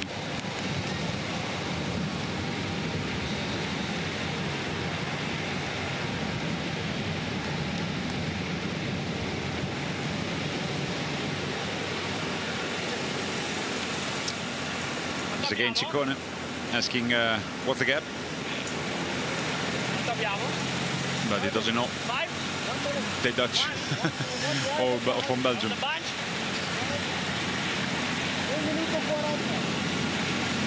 It does speak Italian, so been informed what is the time gap. At this moment they haven't yet received any assistance from the car behind, especially for, you know, Giulio Ciccone and his track bike. They have a very specific bidon design, so he cannot get bidons from the neutral car. Put them in a little bit of difficulty when it comes down to having this sort of moment, you know, when you cannot really get bidden from the car and maybe you don't have anybody on the road. I think all the teams were present on the road, because with a circuit like this and such a short stage, many of the teams, Soigneur, I think they were on the road, and they are still. As good observation, that, Jacopo, about the bidon, the shape of the bottle cage. It's quite a disadvantage, isn't it? Yeah. In this situation. I mean, obviously, nowadays, let's face it, it's very hard. You find yourself without either a car behind or when you're on the road. But there might be a moment where you need the bidon, and of course you cannot have.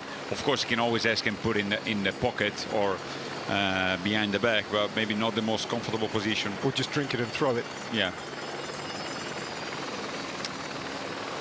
A bridge to nowhere on the other side. The old road there, long since gone. It's not going to be too long before Bart Lemon and Tim Rex, I think, sweep up Frank van den Broek and Jordi van der Lee.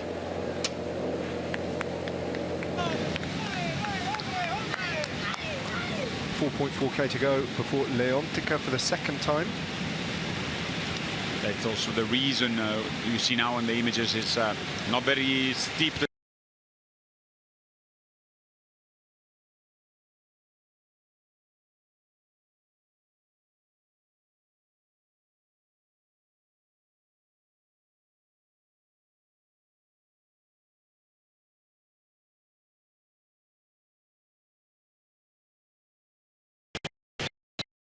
But a 1 minute down, I think it's fair to say it's going to be game over for them.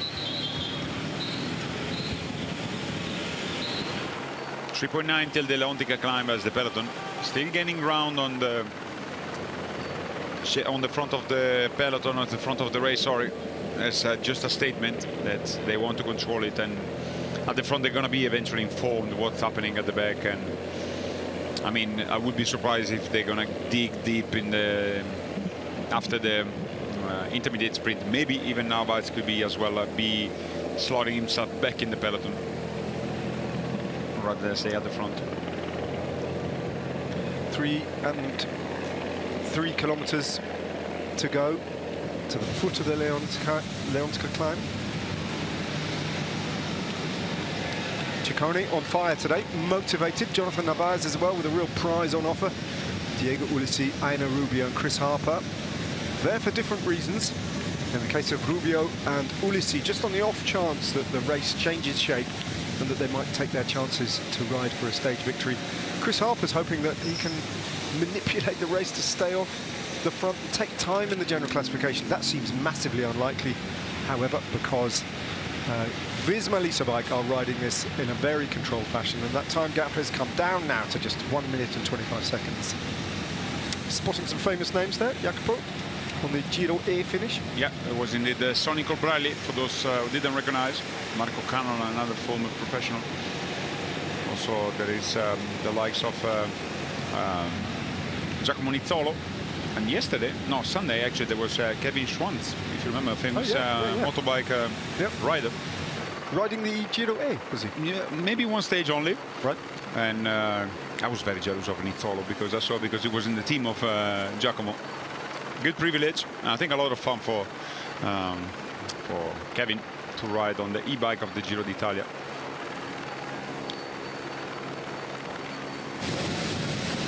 Flying down this climb now, rapidly approaching the foot of the 4th categorized climb of the day, as they complete eventually this mountain circuit, or this hilltop circuit, and drop down again to the valley for the intermediate sprint at Luriano,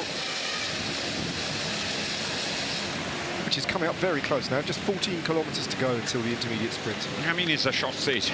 It's under 13, and the expected fastest speed of today is and we are very high because we are on 41 at the moment, and it's going to be picking up, I think, because yet they have a climb of Leontica, but later on it's going to be a valley and a fast one. So once again we might be on the fastest schedule. The Maglia Rosa changing hands on stage 16 in 1960, 1969, 1986, 2004 and 2014 most recently, when Nairo Quintana won the Giro d'Italia outright, establishing a solo victory, and then holding the jersey all the way. You remember which stage it was when they neutralized the descent of the... I remember it happening. Stelvio or the Mortirolo was, I think Stelvio descent. Under the snow, they had to go down. It's a very infamous day for the riders.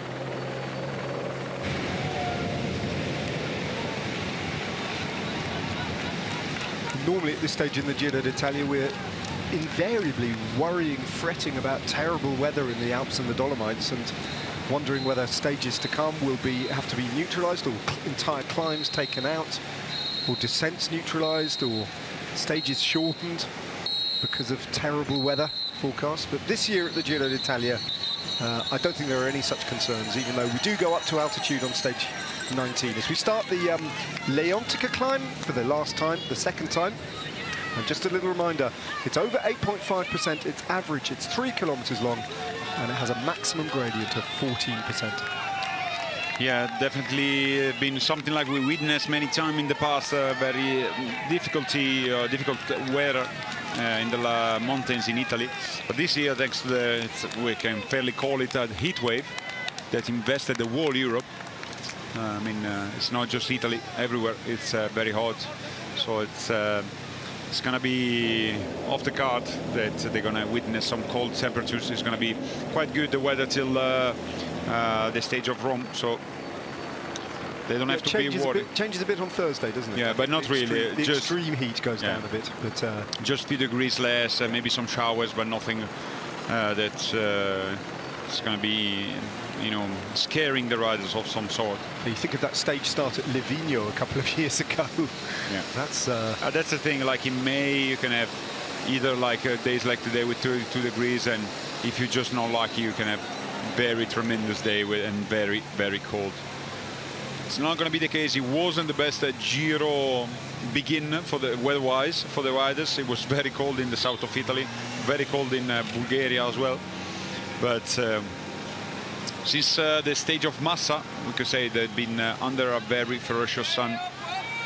And today, yet again, it's warm. It's a little bit fresher than it seemed. As at the back, the Jan Christen moved clear, but the peloton is right behind. 1:14, we don't know if it's the right time gap, because when there are a lot of hairpins, might give you a little bit wrong time measurement.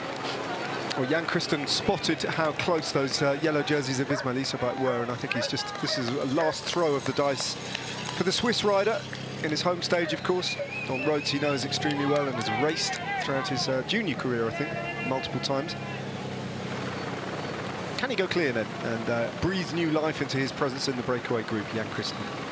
It looks pretty clear to me, though, that very soon Tim Rex is going to bring Jordi van der Lee back,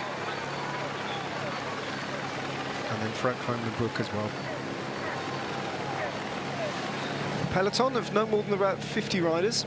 Yeah, it's very reduced. I think the riders have been experiencing or trying at least to save some energy. Tomorrow is not going to be the hardest one, a little bit more than today in terms of climbing, but spread it on a much longer day. 200 kilometers tomorrow for the riders. But nonetheless, it's the third week, and if you can save a little bit energy here and there, you're more than happy to do so. Yes, Van der Lee now been caught by the peloton, still led by Ismail Isabak, Bart Lemmen and Tim Rex. Next two riders they're going to pick off will be Filippo Zana in the white of Soudal Quickstep and Frank van den Broek in the blue kit of Picnic Postanel. Just under 2 kilometres to go for the front of the race, where Ciccone will have achieved his primary ambition of picking up all the maximum points available on the road, except for the points at the finish line, we suppose. Yeah, it doesn't look like this is going to be a day for the breakaway. But I think he's going to keep believing it. Tomorrow he has another opportunity to move clear and try to get some points, but there are not as many as today KOM. They are only featuring some third categories, so I think it was a good move to be present from the beginning for Ciccone. If he has a chance to go for the victory, he will try definitely something, but it doesn't look like the yellow squad is going to allowing any of the 5 riders up the front to go and hunting the stage victory. Jan Christen all on his own. The second group on the road, caught between the peloton and the front of the race. Yes, and he hasn't given up yet, but he sees the peloton right behind him.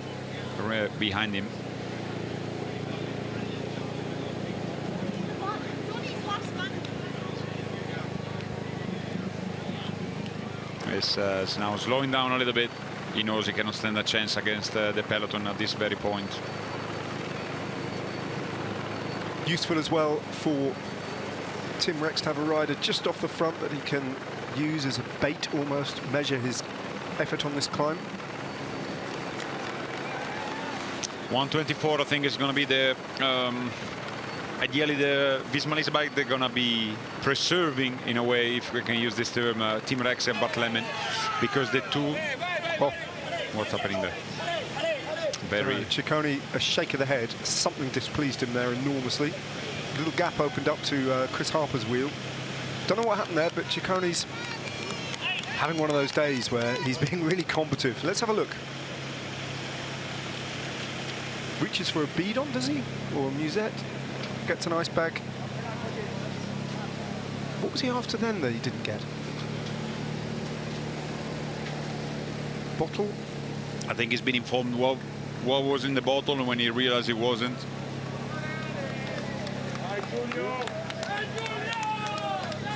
Some swearing, I can read the Italian lip reading. Yeah. Luckily, the majority of people listening to us are not Italians. But well, it's in the heat of the race. Jan Christen signing off for the day effectively, the Swiss rider. It was off the front in Switzerland, but didn't quite have the legs today to go with the best riders in that breakaway group that you're looking at now. Inside the last kilometre of the climb, Narvaez doing a turn on the front. I think the cars of the team will be allowed to move in between the peloton and the front of the race just after the descent, because as you see, it was up and down constantly. Once they're going to reach a couple of kilometers before the intermediate sprint, I think that's going to be the time they'll be allowed to move ahead.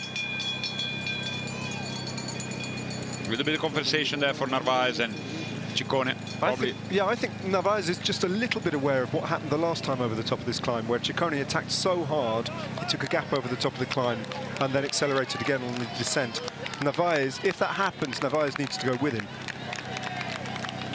because there's not long over the top of the Leontica climb until they get off the bottom and they're straight into the sprint. It's going to be very, very quick from the top of the Leontica climb to Ludiano. Yeah, so I think you want to rest assured that he's going to stay together, or probably ask Ciccone, I'll take the lead, you just follow me, I do the tempo and you just out sprint at the very end, but wait at the end. It's just sharing a common interest. For Narvaez, the best is everybody stays together. And I think for Ciccone as well, I mean, if you want to stand a chance later on, you need to stay together.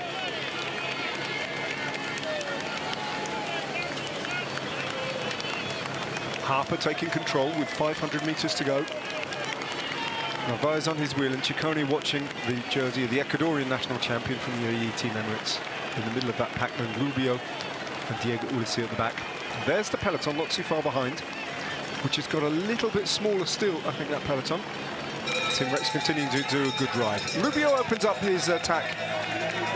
First off, Ciccone's right onto him, though, and looking very, very relaxed. Jonathan Narvaez, wary that this could split, isn't going to try and compete with these two riders for King of the Mountains points, but is trying to just be there, just in case this group goes. Good response again from Narvaez. Yeah, he's showing some very good legs. Also, uphill, every time there was an acceleration, was very keen on responding. He just want to be there and putting himself in the best position for the later intermediate sprint, as Enea Rubio checking at the back at Ciccone. He tried to caught him by surprise. Ciccone was very aware. There you go for the sprint, under 50 meters. Yeah. No, impossible for Enea Rubio. Ciccone is just much faster than the Colombian rider. So it's going to be Ciccone again, Enea Rubio again in second position, then Narvaez and Chris Harper also on this. So yet extra 18 points for Ciccone. Moves to 129 to Jonas Vingegaard's 161. But there's one more climb to come, of course, don't forget that. It's the big one worth 50 points. Diego Ulissi put into difficulty by those accelerations there by Enea Rubio and then Giulio Ciccone. I think he decided not to respond directly. He knows they're going to be slowing down eventually. So 47.2k to go. Dropping down over the top of the Leontica climb, back down into the valley, and instantly there's going to be the intermediate sprint at Ludiano, which should be a coronation for Jonathan Narvaez to pick up those 12 points unopposed. Yeah, we'll put him in just 2 points off the Maglia Ciclamino of Magnier, now leading for 4 in with 14 points advantage over the Ecuadorian.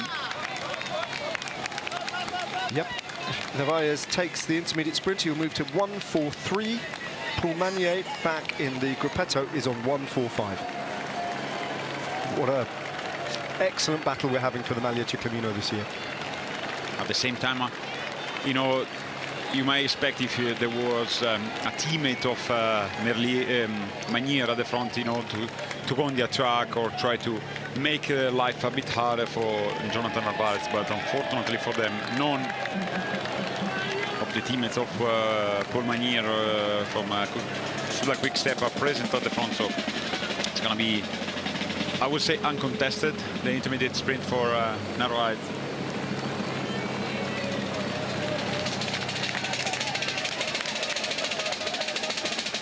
Drum roll from the Swiss guard at the top of that Leontka climb. Mark Donovan, the last rider in the black of Pinarello Q36.5, over the top on the wheel of Filippo Magli of Bardiani CSF. Yeah, that's why the gap is has gone up to 150, because Team Rex and Bart Lemon was slowing down a little bit, and Mark Donovan was already a bit in distress in the previous climb, but he managed to stay in touch because the speed was definitely slower than it was before.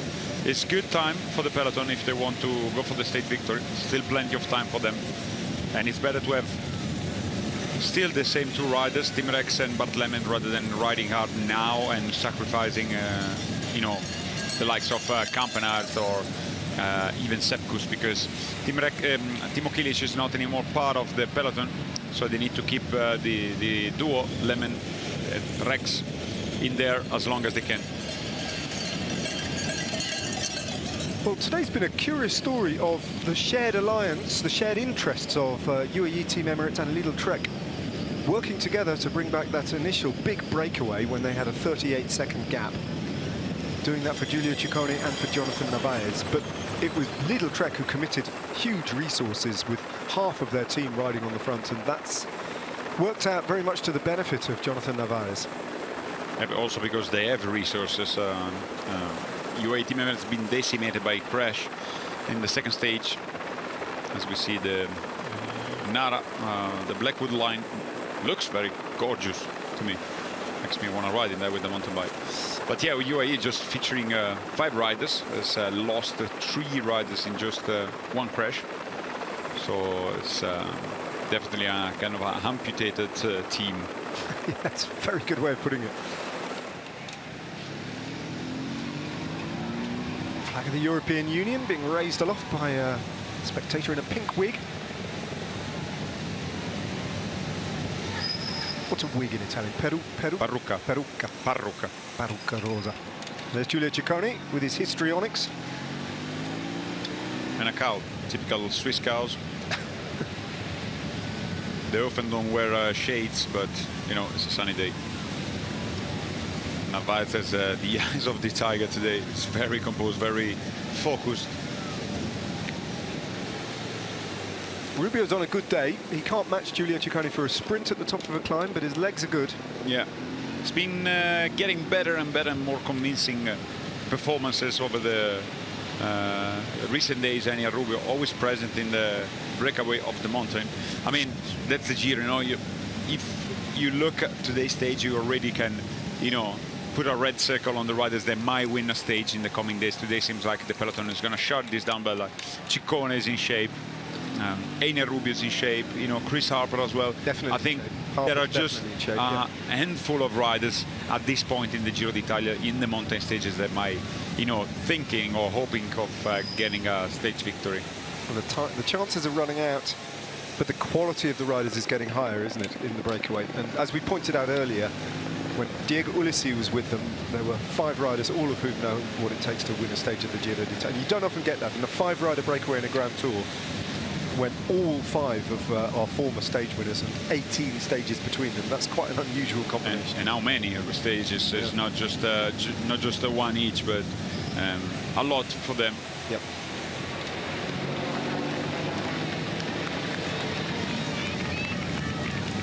Very stylish rider, Chris Harper. Tall man, formerly, of course, of Jumbo-Visma. Yeah, been having a very successful time also. Jake Alula before the move this year, with a very, I have to say, very strong market movement for Pinarello Q36 over the winter to strengthen the team in classics, in mountains. Well, they've got money, haven't they? Yeah. Pinarello Q36.5. They're starting to really invest in their salaries, and the quality of the riders, bit by bit, is increasing year on year. Since the bicycle brand, the Italian bicycle brand, is being bought by the same owner as the clothing brand, or one of the biggest. He owns one of the biggest share of Q36.5. It's almost like one man behind the team, even despite featuring 2 sponsors. They're also sponsored, aren't they, by a Swiss bank? Yeah, because if I'm not mistaken, maybe a big background, so I might be wrong, is having his core business in mining in South Africa, and UBS, sorry, bank is one of the banks collaborate the most, so that's why I think he had a quiet word with them and said, I've got a lot of money in your bank accounts. You might want to help me out with my cycling team. Exactly. It's a Swiss-based team, despite having you know, in a sense, like a very South African roots, since it's featuring Ryder Douglas and as well the owner. Yeah, the latest iteration of the Doug Ryder projects that began, of course, back in the MTN Quebecer days and then morphed through Dimension Data. Now with Q36.5 and attracting the sponsorship of Pinarello. And to have to say that in the paddock, when the team buses pull up and the team cars as well, I think they kind of win in terms of the stylishness of the best. Absolutely fantastic their vehicles look. Yeah, and you know, you often said blue and black doesn't go together, but that's proving them wrong, because with a touch of gold, it looks just classy, good. Yeah, and as you pointed out, the buses and the caravan, that just look on point. So there we go. There's our commercial for Pinarello Q36.5. 40 kilometres to go. Getting closer now to the sprint. We've only got 1.5k to go for Jonathan Narvaez to shut the gap to Paul Magnier and bring it down to just 2 points in the Maglia Ciclamino. After today, there'll only be 5 stages left. For Ulisses, it's going to be a hard time shutting this gap, as they don't want to wait. The peloton is not far enough for them to slow down.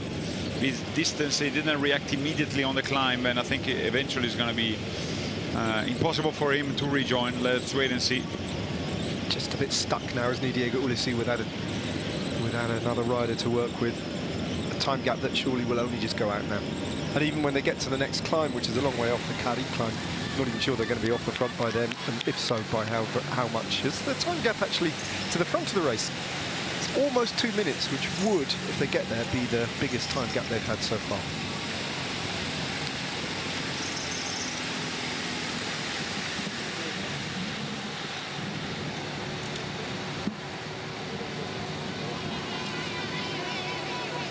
Soon they're going to be on the intermediate sprint, and after this it would be curious to see if Narvaez will continue to help. I think he will, and maybe it's just kind of speculating, or you know, do a little bit of fantasy here.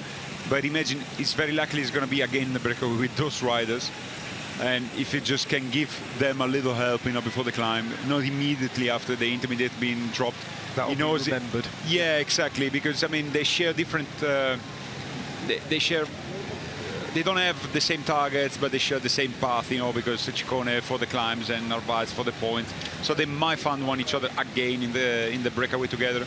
So for him, it's just going to be maybe a little bit extra energy spent, but coming back, he will receive something back in the coming days. Yeah, and he did benefit from some of the work done by Lidl Track earlier on enormously to get himself in the move in the first place. So will he pay them back? Would imagine that's how it works. And certainly for now, as he just double checks that he's going to be allowed to come over the intermediate sprint in first place. That is it. Narvaez is on the march. And Paul Magnier, if he didn't know before, knows that he has an almighty battle now between here and Rome to win the Maglia Ciclamino, as Jonathan Narvaez closes the gap once more to just 2 points.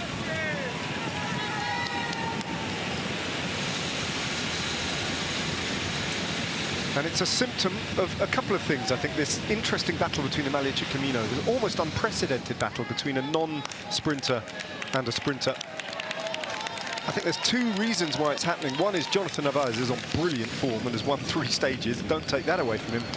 But the other reason is that the sprinters have had just bad luck and bad calculations and bad tactics on occasion. But mostly it's been bad luck.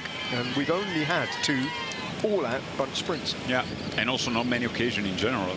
As the chances, they had 2 missed chances with Napoli in a way, and although Magnier scored point in that day, he got 3rd.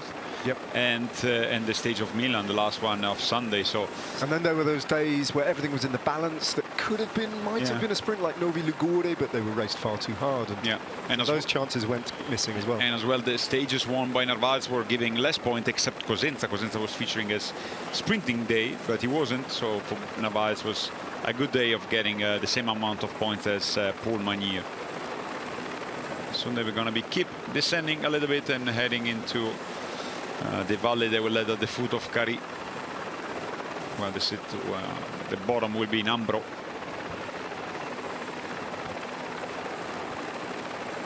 As we continue our journey through Italian-speaking Switzerland, the Ticino canton of Switzerland. Not so very different architecturally, I don't think, from Trentino. Everything is written pretty much in Italian in this part of Switzerland. As the bunch comes through the intermediate sprint, 1 minute and 56 seconds behind. Jordi van der Lee still there, just about, in the blue jersey. The last rider in the line on the wheel of Emmanuel Gebekshibir. 36k to go. The Red Bull kilometre that won't be of any relevance today unless they're caught beforehand, which I don't think they will be, is at 12.4k to go at the foot of the climb.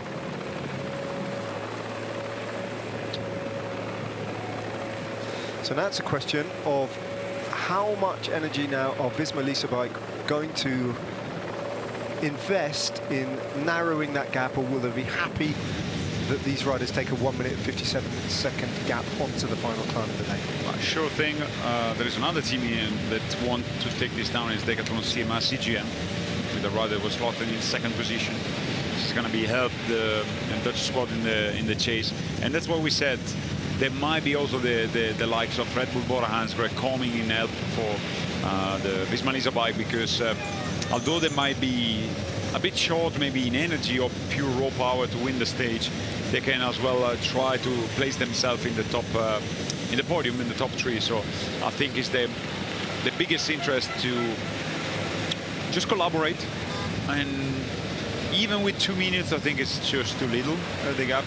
So they can get away with this as well from the peloton, but it's very much more likely they're going to be closing down, as strangely Movistar are giving a bottle to Ania Rubio at this point instead of a plastic bottle, I mean, not a real bidon. So to be seen if they finished it or if it was just a special premixes. I think he touched with the shoes, no, the car, and he opened up the closing system of issues, if I'm not mistaken, because he had to tie it quite for a long time. But you know, the bidon is, I think it's a premix, because it's definitely empty. And we see a replay. I think it touched the car with the. Oh yeah, that was dangerous. That was very dangerous. It touched with the foot and the BOA system. Close the shoes, the car. That can be, yeah. Very, because it was really a corner, dangerous. And you know, you're hanging on a car, you're hanging on a gel, on a bidon, and it's very hard to just cut the corner properly. I remember years ago, I think it was the Tour of California, a rider just, something very similar happened. I can't remember, it was a Cannondale rider, I think, who just hit the cut and just went straight down at quite high speed. I'll have to find out who it was, but that could have happened there to Aina Rubio. Yeah. Ah, now Decathlon, as you predicted, are starting to ride on the front. Now looks like Pedersen, maybe. No, it's Stanemit, maybe. The Norwegian. Got a feeling Pedersen was dropped a little bit earlier. Still can count on numbers, Felix Gall at the back, but he must be feeling good if you want to give it a try. It's a very demanding climb for Felix Gall, maybe overly steep for his likes, but he feels good, and he slotted one rider up at the front, working with Visma Lease Bike, as the gap already decreased by 10 seconds. Felix Gall, of course, in third place in the general classification, 24 seconds behind Alfonso Eulalio in second. At the back, all the remaining 3 riders for the French squad. It's Callum Scotland and Gregor Mulberg, the 2 riders dedicated to do the job on the climb. This is where we're finishing today, in the beautiful surroundings of Cari.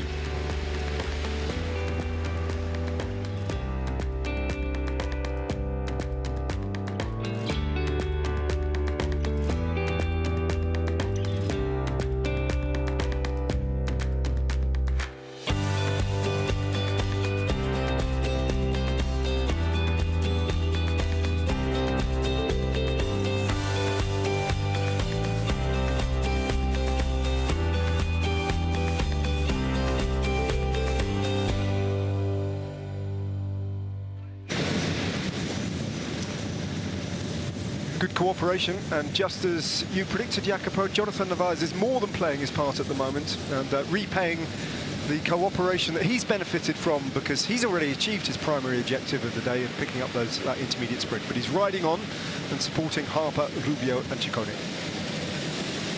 Yeah, as they hit the bottom of the valley, it's very fast in here, as you can see from the speed.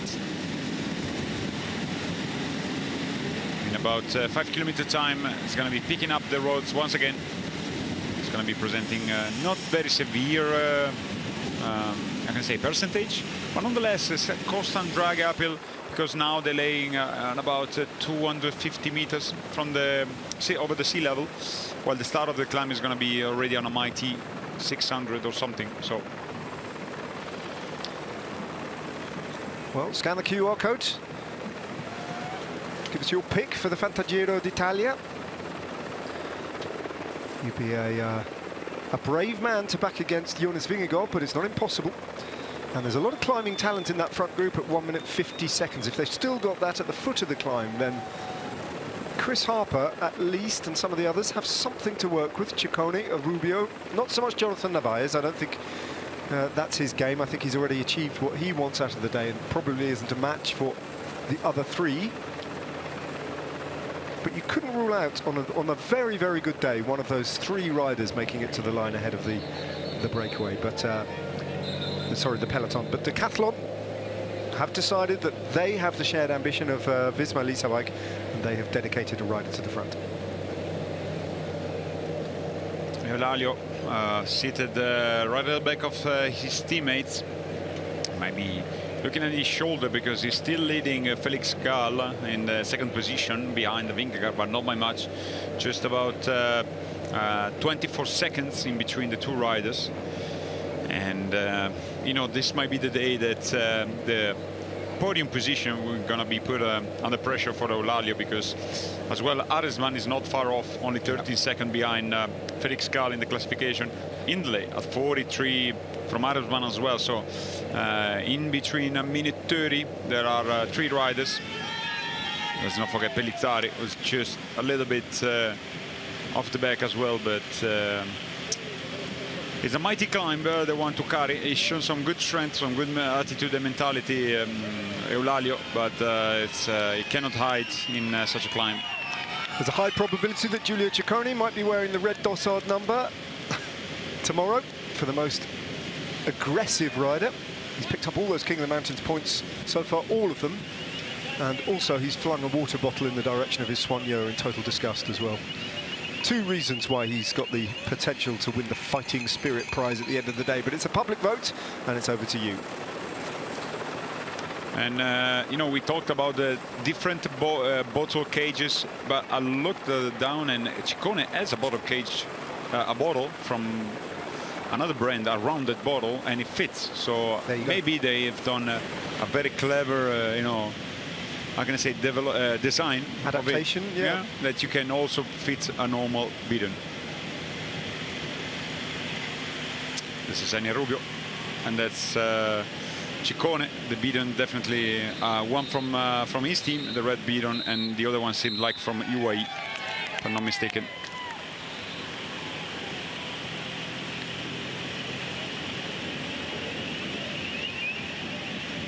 Narvaez.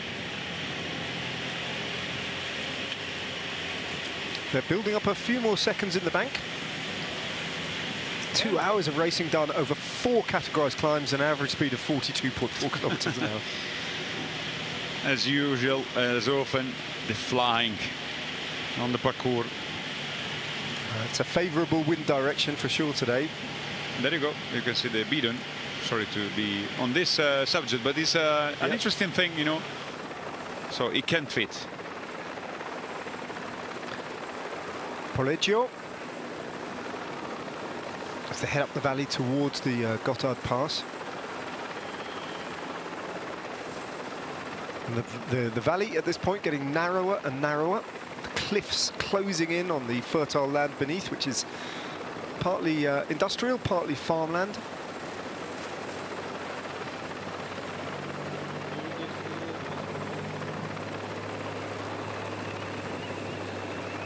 And again, they take a few more seconds, back out to 1:58. At no point so far have they had a 2-minute lead, but if this carries on, they might.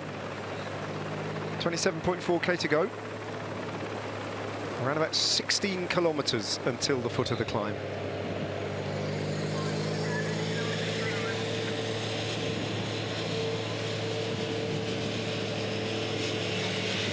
It's pushing out of the back, although they lost a little bit of ground.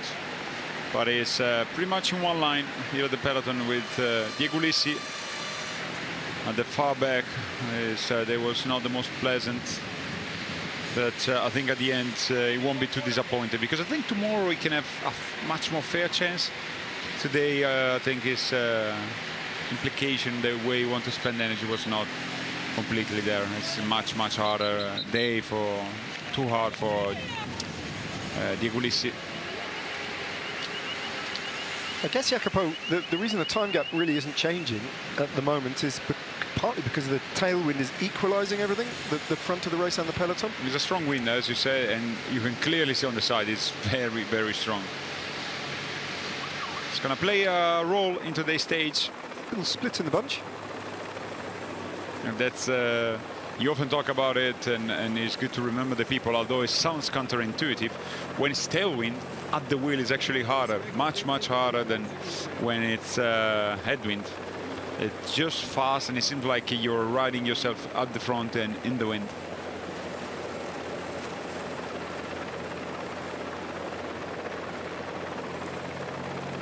Those mighty snow-capped mountains now holding into view as they get higher and higher up into the Gotthard Pass, and closer and closer to the point. Well, they'll turn off right-handed and start the climb to Cari. Those Red Bull kilometre seconds and the cash will be swept up by the 4 riders at the front of the race. Not too far to go there until the Red Bull, and I think it'll be Chris Harper probably who'll go through in first place, because he's the only rider with any kind of general classification ambitions or concerns here, starting the day in 13th place. And at the moment, he's in the top 10 if you think about the virtual general classification. Yeah, that's the virtual that's going to really standing in the way for him. As we have a little bit replay what the drink of Ainer Rubio was about, and I think, and just assuming, of course, that it was water with a lot of bicarbonate. It's used for 2 main reasons. The bicarbonate nowadays in high quantities, it's tamponing or blocking a little bit the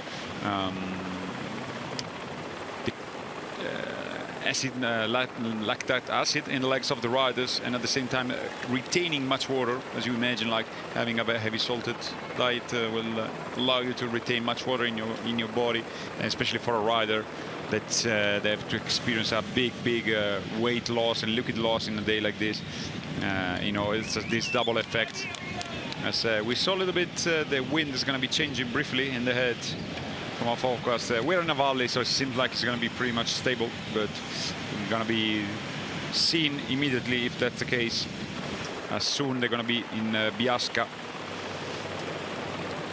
not long from now. As peloton continues to be very much in one line. 1:55 hasn't changed much, and as pointed out by Ned, this mere reason as the strong tailwind kind of neutralizes the efforts. It's just Bart Lemmen now. Team Rex has been spare a little bit of job. I know he's about to rejoin the front. Maybe he has stopped a little bit in there, but still 3 riders. Bahrain Victorious, they are present at the front, but they are not featuring. They're not helping actively in the chase. As for them, you know, if the breakaway will make to the finish, would be much better, because it will be allowing their leader Alfonso Lally in the second position and the white jersey to, you know, don't be taking too much gap, because the bonus is very likely going to go to the best climbers in the field. So they're not collaborating at the moment, as Vingegaard and the remaining of Pisma Liesebach have moved a little bit to the back. Bart Lemon's being used slightly differently in this year's Giro d'Italia. In previous editions, he has been one of the last men in the mountains. Really good climber, Bart Lemon, but doing a lot more work a little bit earlier on in the stage. And I think especially today, because Timo Kielich has been dropped quite early on, Bart Lemon's had to jump in and fill his place. Exactly. I think that's the only reasons. And the climb itself, the final one, is not incredibly long. It's 11 kilometers. So I think they can well manage that type of climb with Victor Campanella, Sepp Kuss, and Piganzoli. The very last is in top 10, the Italian. So it's going to be given or granted a little bit, not freedom, I don't want to say freedom, but just a lighter charge of work to be done. So some bidon here for Diego Ulissi as well. There is Wout Poels. It's very good the other day in Pila, but today I don't think he's going to try. While Arrieta, Jan Christian at the very back, Frank van der Burg as well.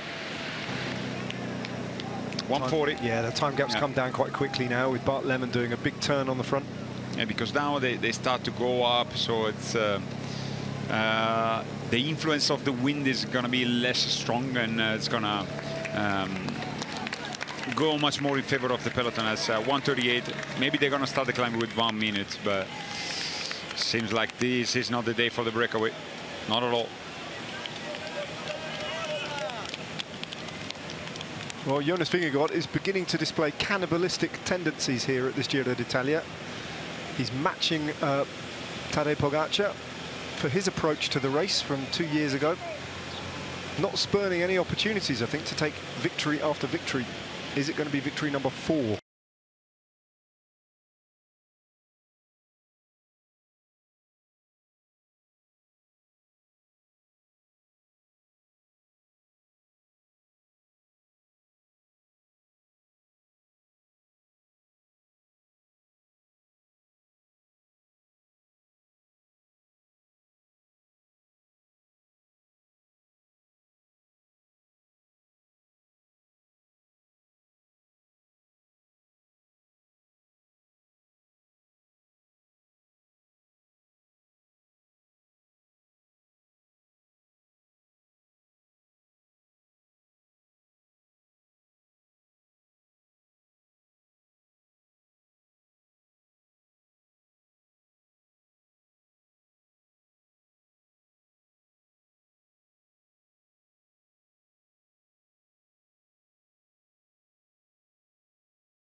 Look at the wind direction as well. You can see those flags above, perfectly aligned at the backs of the riders as they make their way up this valley road. Oh, Tim Rex, I think, is done. He drops back, and that leaves Bart Lemon, his teammate, on the front. And then it's all Decathlon AG2R. Oh, sorry. Let me get their name right. It's only been 3 weeks of racing. Decathlon CMA CGM. And you're right, Vingegaard has withdrawn his troops. Piganzoli, Campanart, Vingegaard and Kuss are sitting in the middle of this very, very reduced peloton. Yeah, it's also a smart move in a way, because the moment if Bart Lemon is going to end up his job, you know, Decathlon CMA CGM, they are seated up front, so they're kind of forced to continue the ride. They haven't won a stage yet, So effectively, by doing that, Visma Leasebike are recruiting them as teammates. If you want to ride like that, ride like that. yeah, as Jonathan Narvaez has done his part of the job. I don't know if he's waiting for a bidon of, yeah, it's a bidon. So he's gonna keep continuing. I thought he was about to getting dropped. He's gonna do eventually the first real slopes. He knows this breakaway has set destiny ahead of them. He's not gonna stand a chance against the peloton. Not on a climb as long as this. No. Nearly 12 kilometers. Steep as well, the Caddy climb. That's 8% average.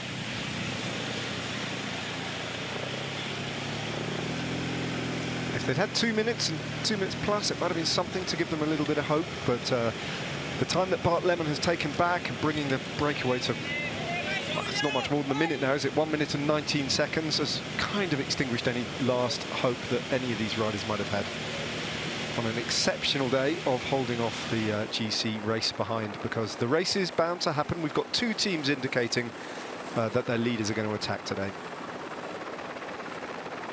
It'll be very interesting to see who attacks first, whether Felix Gall has the tenacity to attack today. He might be. He was on the attack in Cornale Scale, and there was the only other time of the day that he used some of his teammates. Still can benefit from large group in there, so it is let's have a check. It's the first time I saw it's down emitted as we correctly spotted. Then it's Oliver Naesen, Scottson and Gregor Mulberg. Naasen's done well still to be in the peloton. Yeah, strong rider, very experienced one. 20k to go, and as you can see, it's already start picking up. There is a little bit of like a kilometer, bit harder kilometer before reaching on much gentle slopes of heading to the Red Bull kilometer. Yeah, it's here where it's just a little bit steeper. You can see Giulio Ciccone standing up on the pedals. Chris Hopper, that's his style. He likes to remain seated. Drops it into a small gear. Climbs a little bit like Bradley Wiggins, Chris Harper. Yeah, very smooth rider, isn't he? Good to watch. Yeah, classy rider on the bike. 1:15, still going down.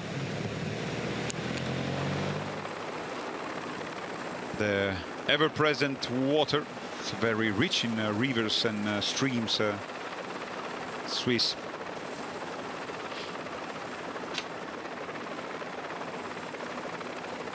There's the peloton, very stretched out. Slick at the back.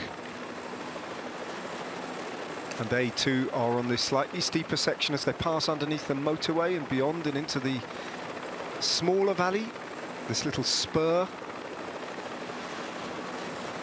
And the motorway above disappearing into a tunnel and heading towards the Gotthard Pass and into ever deeper into Switzerland. What's that Lidl Trek team car doing there? Just been called out of the gap? Yeah. Just getting in the way a little bit, wasn't it, there? Yeah, this kind of speed that you're really uncomfortable if you have a car on your side and you just don't want to leave the gap in there. I think he'd been called by Ciccone when he lifted this the bidon he was using.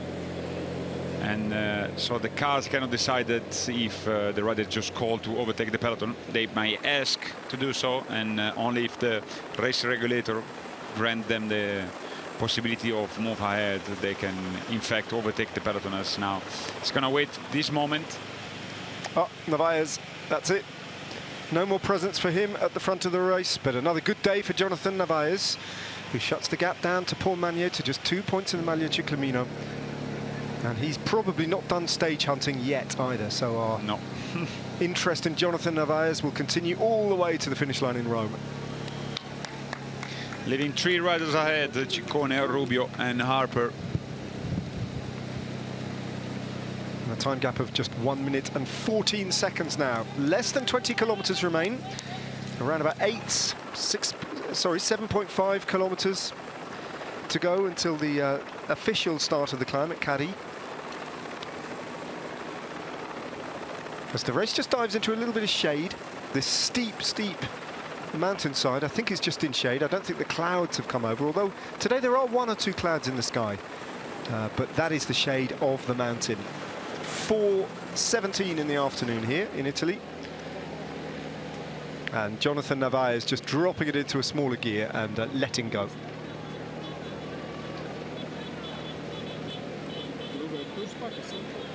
Executed the plan to perfection today, Jonathan Narvaez, and did exactly what Paul Magnier would have been hoping that he wouldn't do.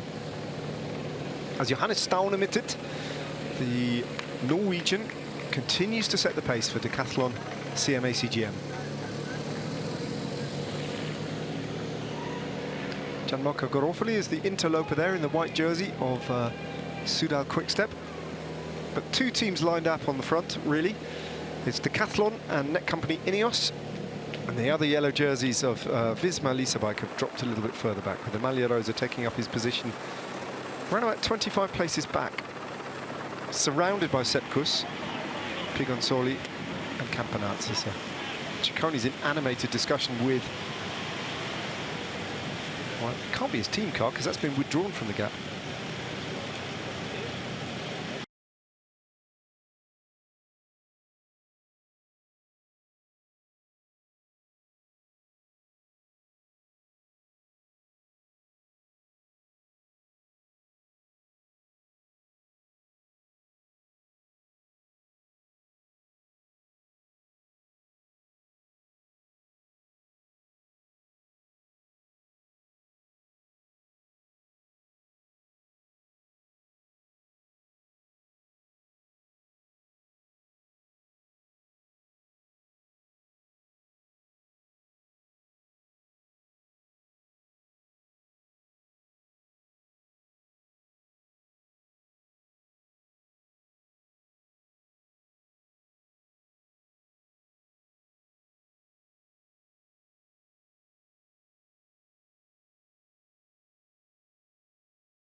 That leaves just two riders up the road.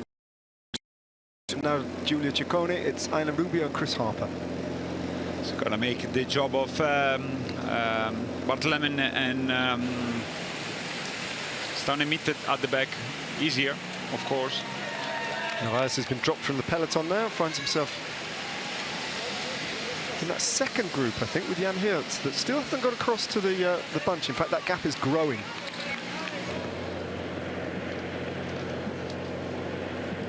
Very fast pace. Eulalio just with Alex Segard. I wonder if Caruso is still around somewhere in the peloton. The back, big numbers for net company Ineos. As for the first time, Vingegaard rejoining the front. there is Caruso. Just appears to be. Oh, it's actually, I think, Zambanini. So if Zambanini is there, also does Caruso. 100% sure.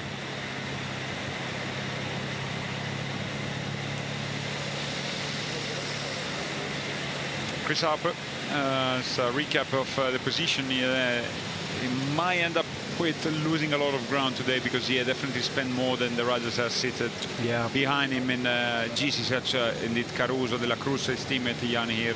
I mean, it was just a gamble, wasn't it? It was a gamble. It was a gamble. You never know what's going to happen. Maybe he'd found himself in a breakaway that went to the line, in which case he would have had a really good chance of getting into the top 10. But what's he ultimately, if he does lose a bit of time today, what's he sacrificed? 13th place. It's not much. No, I think you know, if you will be a young guy, you know, a young rider that you think 13 points is more to come in the future. But for Chris Harper, is a very expert rider. He knows if I had a chance to slot myself into the top 10, well, I'm here for it. But if not, he's just trying to go hard as possible. It was not the case, but he's going to have more chances in the stage to come. And why not? Maybe this is going to be an occasion for him to move a little bit further back in the classification, and allowing him to be a little bit more free in the coming days. Chiesa di San Martino in the meantime, Calonico, Faido.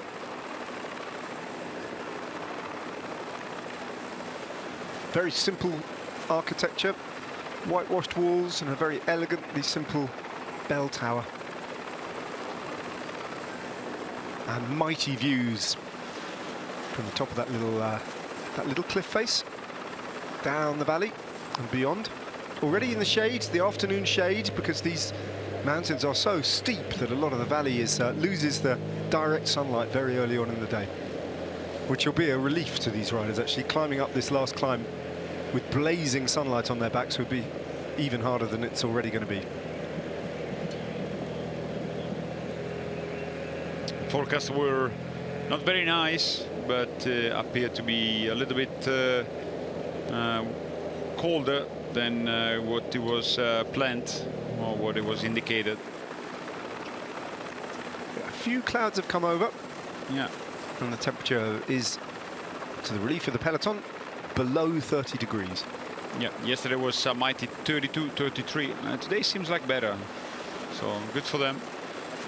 But nonetheless, once it's going to be time for climbing, they're going to be feeling a lot of heating, as they're not far from Biasca. The Red Bull kilometre is 1.4 kilometres from here.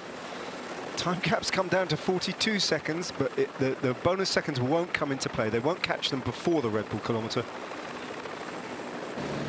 I don't think. And indeed, they're already in the barriered section. Chris Harper and Aina Rubio. But there's only two riders at the front now, so there are actually two bonus seconds available from the peloton. I wouldn't be surprised if Eulalia goes for it, if he's without spending too much energies.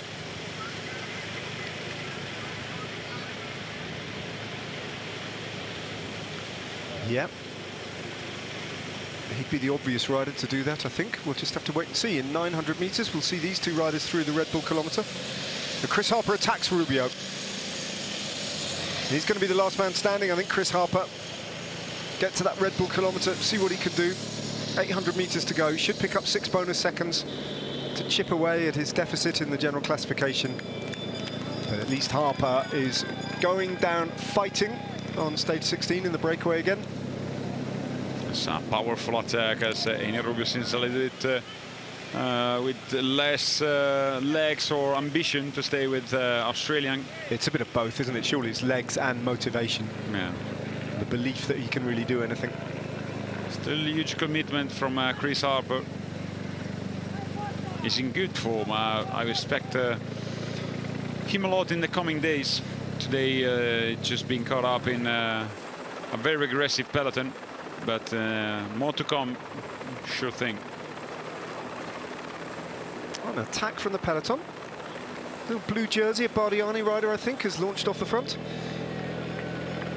For the Red Bull kilometre, I guess. Yep, for the cash prize. So that probably takes the chance that Eulalia might have had of 2 bonus seconds away from him. Coney, I think it is. Of course, they lost a rider yesterday in quite controversial circumstances. By Filippo Magli, their leader. Enrico Zanoncello was disqualified in the sprint to Milan. Yeah, and a bit, I don't know, not really agree. Like first images, I was agreeing with the jury, but with the replay, I changed a little bit my mind as Chris Harper crossing the Red Bull kilometer in first position. Aina Rubio in second, and it looks like Filippo Magli will pick up the third place, but he's way off the general classification, as is Rubio. Where is Magli? Has he been caught? No, there he is, still off the front, and I think everyone in the bunch will be content enough for Filippo Magli to pick up third place at the Red Bull kilometer. A little bit of positioning, almost forming two lead-outs in a very, very reduced bunch. I think there are about 30 riders, or even less. Sobrero and Gebrez Gabir trying to positioning Derek G. The climb is going to be quite wide, so it's not going to be a huge problem. But here we are, beginning of the climb to Cari. Chris Harper has got a 49-second lead over the peloton. Aina Rubio and Filippo Magli in between the two groups. And the Australian has got a mighty task if he wants to stay off the front all the way to the finish line and take a second stage win in his career. The odds stacked against him, and the time gap already starting to come down as Red Bull now move to the front for the first time. The third different team we've seen controlling the race today. Interesting. And if you are Giulio Pellizzari, potentially a good sign. And Jai Hindley, of course, that the legs are good. Afonso Eulalia, who's already picked the wheel of Giulio Pellizzari, a little bit further back. The white jersey is just sitting on Pellizzari's wheel, hoping to defend against a potential Giulio Pellizzari attack. But you never really know what to expect from Pellizzari. This is Mick van Dijk. Then Alexander Vlasov, and then Jai Hindley. And Aliotti just slots onto the wheel of Hindley. 39 seconds now for Chris Harper. This extra impetus from Red Bull Border-Hansgrohe is taking time on him consistently now, because it's gone from 42 seconds to 36 seconds very quickly.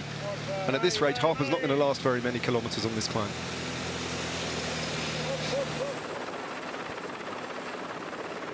Oh, it's very fast indeed in the peloton. Red Bull Border-Hansgrohe tried to impose their rhythm, followed by 4 riders of Visma Lease bike, among them obviously the Maglia Rosa, Jonas Vingegaard. And Giulio Pellizzari is trying to replacing himself as well behind this sort of a lead out, when it was actually Bernal.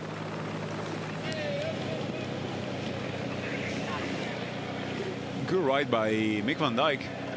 It is indeed. Actually, Aliotti's only just coming around now, so they've got a lot of strength in depth here, have Red Bull Border-Hansgrohe. Yeah, Ben Zweyoff is still part of the group of the team of Red Bull Border-Hansgrohe. And there's Aliotti on Bernal's wheel, trying still to get to the front to play a part. The Italian climber. I haven't seen Pellizzari, to be fair. I don't know if it's just... there it is. There he is. That's why we're not seeing him. John, well, look, you shouldn't read too much into Giulio Pellizzari. On the Pilar stage, he was everything in the same climb. 1 minute off the back, the next minute he'd recovered. But he's been dropped very, very early on this climb, and it doesn't look good for Giulio Pellizzari right now. Yeah, and he's been dropped by one of his teammates, Mick van Dijk, definitely not a climber. So it doesn't look very good for the Italian. As Vlasov looking around, it's been replaced now from Visma Lease bike. Now they're going to try to impose their rhythm with Victor Campanat. Then it's Sepkus Piganzoli and Jonas Vingegaard as well. Wow. So it looks like the Maglia Bianca of Eulalia is a little bit more safe, at least from Pellizzari. Yeah, but he's moved back, hasn't he? A little bit of a coming together there between Alexander Vlasov and Jonas Vingegaard, and words exchanged as Vingegaard puts his team onto the front now. And Victor Campanat reasserts authority for the team in yellow for Visma Lease bike.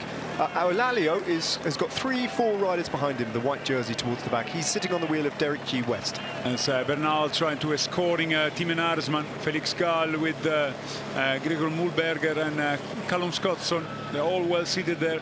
As always, a very reduced bunch featuring a lot of teammates the pure leaders, just merely the riders in the top 10. Oh, Damiano Caruso with Wout Poels has dropped Koen Bouwman as well as Jack Haig.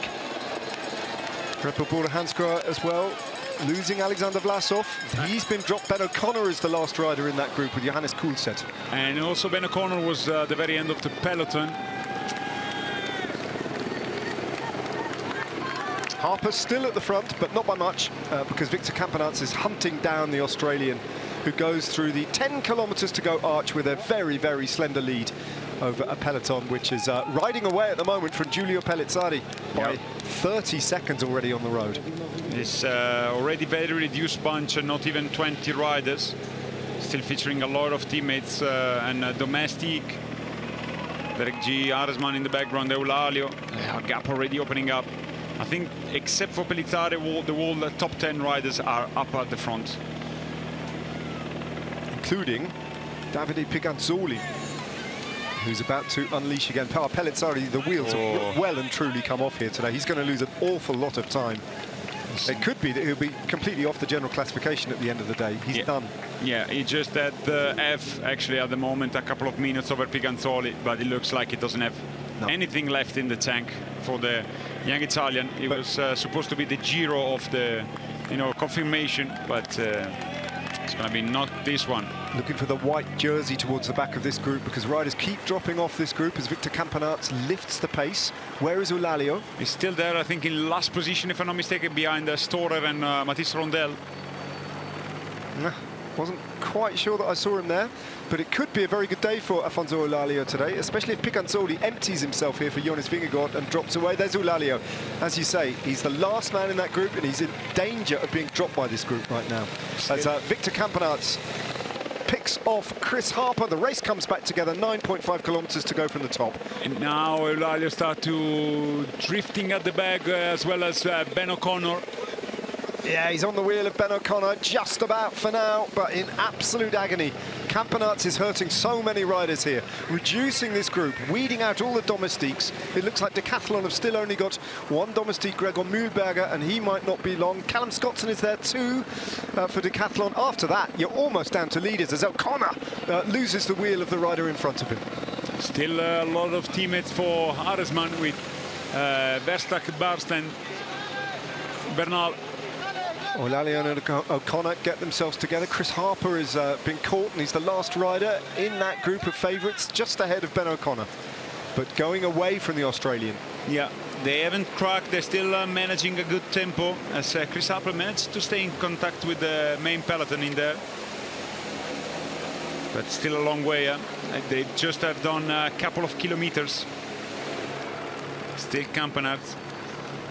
Campenaerts, Kuss, Piganzoli, Vingegaard, Gregor Mühlberger, Felix Gall, Callum Scottson, Egan Bernal, Tiemann Arendsman. It's a very good drive as a team by Decathlon CMA CGM, and as well as net company Ineos, present with a lot of riders. Yep. Campenaerts, it looks like he's about to finish his job. It's Chris Harper managing to stay in touch as Zverev as well. Yeah, Magnus Sheffield is dropped, so net company Ineos lose one rider, and they've still got three up there, including Egan Bernal and Tiemann Arendsman. Chris Harper hanging on here. That's absolutely brilliant riding, considering what he's already done. For how much longer can Harper stay on the wheels here? Yeah, at the end he might end up gaining time, but not the way he was expecting a few kilometers ago. Three riders from Tudor, is it? I think it is. Yeah, two riders. Stork and Mathis Rondel. Campenaerts still drilling it on the front. Opens up a bit of a gap over Sepp Kuss even. Doing a big ride, Victor Campenaerts here. 8.6k to go. Derek G. West, the last remaining rider from Lidl Trek, and Jai Hindley, the sole representative now from Red Bull Bora Hansgrohe. Mathis Rondel seems like he's opening up a little gap over the peloton in front of him. Still Campenaerts holding on. Put everybody on the edge. The Belgian rider, what a ride by him. Not a pure climber, but it's definitely in shape. Visma Leasebike really winning the numbers game at the moment, still with, well, 3 riders now as Campenaerts drops and Sepp Kuss takes over. Davide Pigonsoli on his wheel, getting ready to do his turn. Now, what can Sepp Kuss deliver with 8.3 kilometers to go? Still a long way to go on this climb. Climbing at 23 kilometers per hour and in a mighty 7%. Incredibly fast pace as we're back here with Eulalio and Ben O'Connor. So Eulalio is gonna look like he's about to lose his general position in the podium in general classification. Already 25 seconds. When he's gonna be over 40, he's gonna be off the top 3. Yeah, depending what Davide Pigonsoli does, he might lose a lot of his advantage over Pigonsoli in the white jersey competition. That's 3:47 now, the gap between Pigonsoli in the white jersey competition and Eulalio. Pigonsoli might as well get some position as he's not seated too far off O'Connor and Pellizzari, of course, is going to be dropping out, so he might as well get 2 more positions in the GC Pigonsoli. Just doing a little calculation in there. Sepp Kuss is not making a huge difference at the moment because you can see the Eulalio time gap is not really changing. So Sepp Kuss at the moment, if that you can trust these timings, is riding only just a little bit faster than this duo, Eulalio and O'Connor.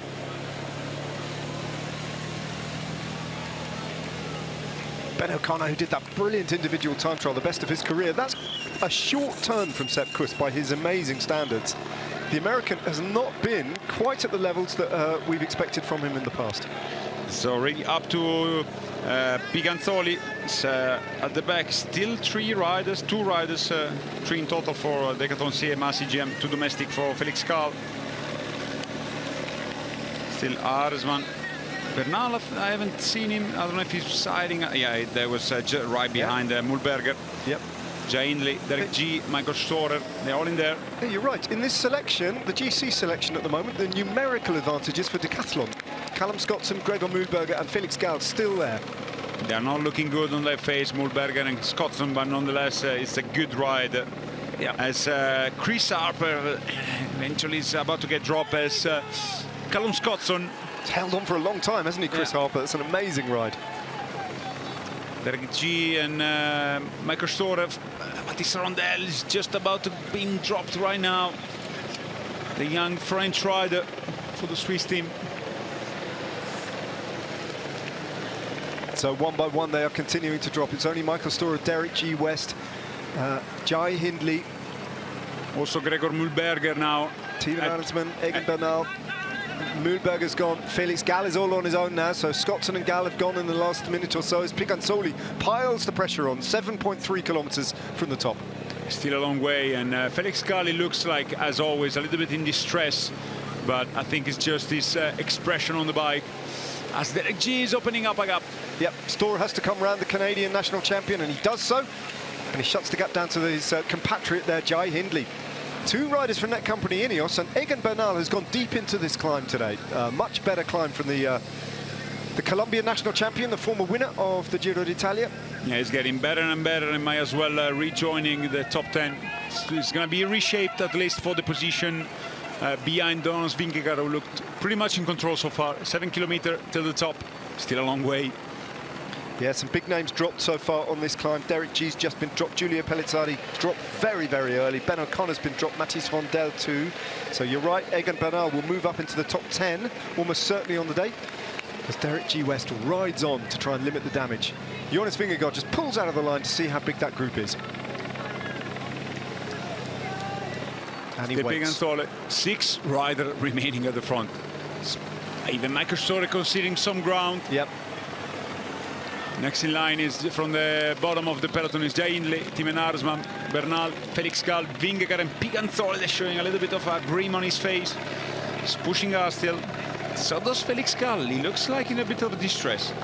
Jonas Vingegaard, just the opposite of that as well. Absolutely serene looking at the moment, Jonas Vingegaard. As if he could ride at this tempo all day. Being set by his young Italian teammate, Davide Pigonsoli. 50 seconds ahead of the white jersey now, Pigonsoli. So that puts him about 2 minutes and 50 seconds off that white jersey himself. Yeah, we have to look more at the trend because the Giro d'Italia won't finish tonight. Yep. As Egan Bernal, I think, is about to get dropped. Is left Thymen Arensman overtaking him. He's locked in the back of that group on the wheel of Jai Hindley, and Thymen Arensman moves past him, and Bernal's dropped now. And Vingegaard goes off the pace of Pigantoli. This time it's 6.6 kilometers to go. Felix Gall goes with the Maglia Rosa, and then he sits down, and it's the same old story. Yeah. Jonas Vingegaard accelerates away. Gall sits down, the second best climber in this Giro d'Italia, already looking around to see what the gap is to the best of the rest. But Vingegaard proving once again that he can do what he wants with this climbing peloton at the Giro d'Italia. He is by far in control of this race, and he's got a long way to go on this climb.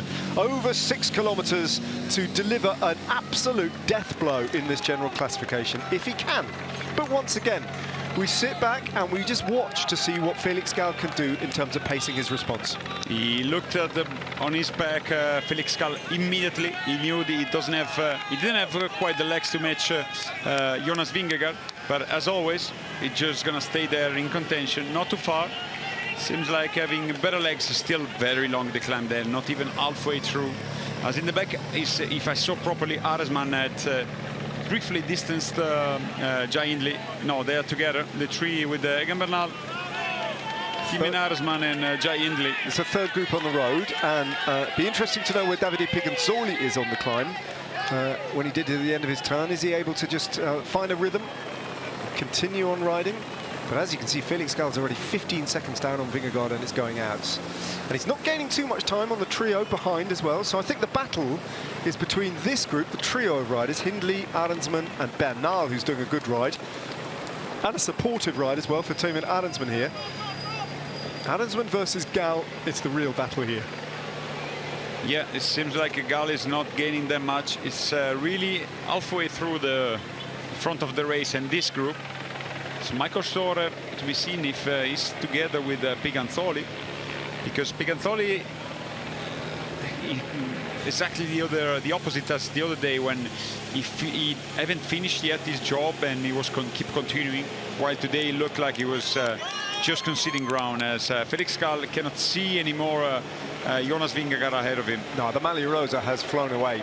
That's gone. That race has gone. Felix Gall, I think, knows deep down, and he's known ever since Blockhouse that he can't quite get across to Vingegaard. That was his best performance. Here's Pigantoli, wow, who's ridden back to Hindley, Arensman and Bernal, and that is, well, in a word, you've just used it. Wow, Jacopo. And he's riding with two beaters.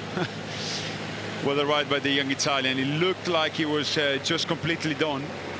It's not the most composed rider, but very effective, as he managed himself to be rejoining Hindley, Arensman and Bernal. And they're coming across to Felix Gall by the looks of it as well.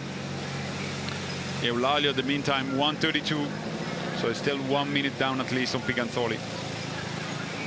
Jonas Vingegaard has been a little bit impatient in the positive sense of the word on the last two climbs, to Pila and today to Cari. He's gone early, hasn't he? Even before it feels like Pigantoli has done his last turn. Maybe not today. I think Pigantoli was on the limit. Yeah, on the limit, because he's really swinging it off. I don't know if he saw Vingegaard was on the go and then he swing off, or the other way around, but nonetheless he stopped working on a standing still position. So I think he was either about to finish his job or already done it. As this group is still quite, he hasn't been quite out. Derek G, very good recovery. So this is something we haven't seen on any of the other Cat 1 Summit finishes. A big group getting together, the second group on the road. Looks like we're going to have 5 or 6 riders coming together on this climb. But they can't do anything about him. He's just riding away from the Giro d'Italia at the moment. Yeah, it's not destroying everything, but already 39 seconds. He might well finish the stage with more than a minute over the opponent, if not more. I mean, he's going so early that he doesn't need to take chunks of time on each kilometre. He's just taking 10 seconds on each kilometre, isn't he? And they add up to a lot when you go at 6.5k to go. Group of 6 riders forming at the back. The only rider featuring a teammate is Arensman, with Egan Bernal, former Giro d'Italia winner. He might as well be another rider rejoining the top 10 today, Egan Bernal. Bernal's best ride at the Giro d'Italia so far, and he's sitting on the front of this group and he's powering Timo Arensman forward. And now we do have a battle. Felix Gall, if he wanted to dismantle Netcompany Ineos's challenge, the opposite has happened so far, as Jai Hindley swings across, gets himself a beat on. And I think Felix Gall is now probably anxiously on the wheel of Timo Arensman, wondering what the Dutchman has got left, because the gap between those two in the general classification is pretty narrow. It's just 13 seconds separating Arensman from supplanting himself and going back onto the podium at Felix Gall's expense. And at the same time, we have seen at the background, out of focus, there was Michael Storer. It's been his time gap at 59 seconds, so it's not too far off the six-man chasers. Might as well, if he managed himself a good timing, a good tempo uphill, to rejoin them. But this man, he just have to keep focusing. Just to confirm, though, with Eulalio's position on the road at 1 minute and 55 seconds down, he's 1 minute and 5 seconds down on the Gall-Arensman group, and that puts him off the podium. So he's lost his podium place at the moment. And with Piganzoli riding as well as he is, that's the moment that Piganzoli, you're right, flicked the elbow and Vingegaard had to attack. But with Piganzoli riding on, he's got a battle on his hands, I think, Afonso Eulalio, to hold off the Italian in the Maglia Bianca. Yeah, and it's not going to be just today. Piganzoli have plenty more stages to overcome the gap. Doesn't have to be done in just one shot, in just one day. As the gap over the first chasing group is growing, gently but still growing. It's led by Bernal. Very strong ride by the Colombian. It's one of his best rides at the Giro, well, at this Giro d'Italia, definitely, but in recent years, this is one of Egan Bernal's most convincing performances, as he holds Jonas Vingegaard at 57 seconds with all these GC riders on his wheel. Felix Gall looks very involved, like a completely different style from him and Arensman. G at the back. Michael Storer couldn't quite make any time gain and rejoining the chasing group, so it's going to be still there. There are riders in between, though, between Storer and Eulalio. There was Mathis Rondel was in there. Ben O'Connor, we don't know if he's still with Eulalio. Another kilometre closer to the top of this Category 1 climb. Jonas Vingegaard all alone, accompanied by a fleet of vehicles on his wheel. Has nobody to worry about on the road. No threat coming up from behind. From the moment he attacked, seconds later, the outcome of the stage victory was secure. Jonas Vingegaard is in a class of his own here. Still riding very smoothly, as a little gently slope in the village. Egan Bernal, who comes to life in Grand Tours in the third week, especially when the altitude is high. The signs are good from Egan Bernal here. Can he set up Timo Arensman to move into second place at the end of the day? Because Gall and Arensman will be on the podium along with Jonas Vingegaard at the end of this day, almost certainly. The only question remains is in which order. Only 13 seconds separate the Austrian and the Dutchman. Some wet roads here. I don't know if it was raining before. Spots of water on the lens as well. Don't think it's actually raining right now, but maybe it did rain before. It is hot pools already joined the company. So we don't know if Ben O'Connor is a little bit further down compared to this, also to have just a general idea what provisional general standing looks like. But nonetheless, he's trying to defend Eulalio, but he's going really in favor of the peloton so far. 1 minute and 10 seconds between Piganzoli and Eulalio on the road at the moment. Eulalio can afford to lose only 3 minutes and 47, so he's secure in the white jersey for now, but there are still, even for Jonas Vingegaard, 3 kilometres of this climb remaining. Kilometres are ticking by extremely quickly, though. Yeah, they're climbing very fast indeed. I think it was raining because it's very wet, all the roads. As they keep climbing, 1:07 is opening up a little bit of extra seconds. Vincenzo Nibali, the former Maglia Rosa himself, of course, snapping a souvenir of Jonas Vingegaard in full flight. A sticker, as ever, on his handlebars. This victory, as and when it happens, though, will be special for Jonas Vingegaard because he's going to do it in pink as the leader of the race. Keeps going out, 1:08. Lalio's not losing too much time to that second chase group. He's conceded 1 minute and 20 seconds now, but still with time in the bank over Pigansoli. He's climbing so fast there to, you know, almost break in the hairpin. 1:07 is the gap over the second chasing group featuring his teammate Pigansoli and all the remaining Bernal, Aresman. Here on your image, Aresman, Hindley and Derek G. Bernal is doing all the work in this group. It seems like the other riders, they try immediately to respond, but it was not possibly the best call for them. It's a racer's instinct, I suppose, isn't it, just to go with the attacking ride. But 2 years ago at the Giro d'Italia, Ben O'Connor learned that the hard way, and then everybody in the peloton learned that when Tadej Pogacar attacks, you don't go with him. And I think people are beginning to get wise to that with Jonas Vingegaard in this edition of the race as well. So Michael Storer might get back to that group, potentially. It's a 30-second time gap to make up, maybe not. Yeah, it was at 10 seconds a couple of kilometers ago. Seems like he's losing a little bit of ground as Derek G has to dig deep, so does Pigansoli. Yep. Let's remember Pigansoli was leading the peloton and this man before he launched an attack at 7 kilometers to go.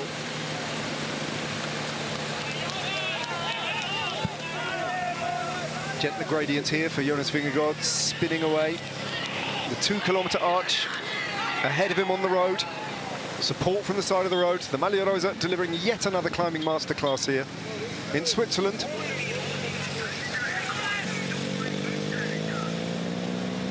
Two kilometers to go for Jonas Vingegaard. Sunshine is back.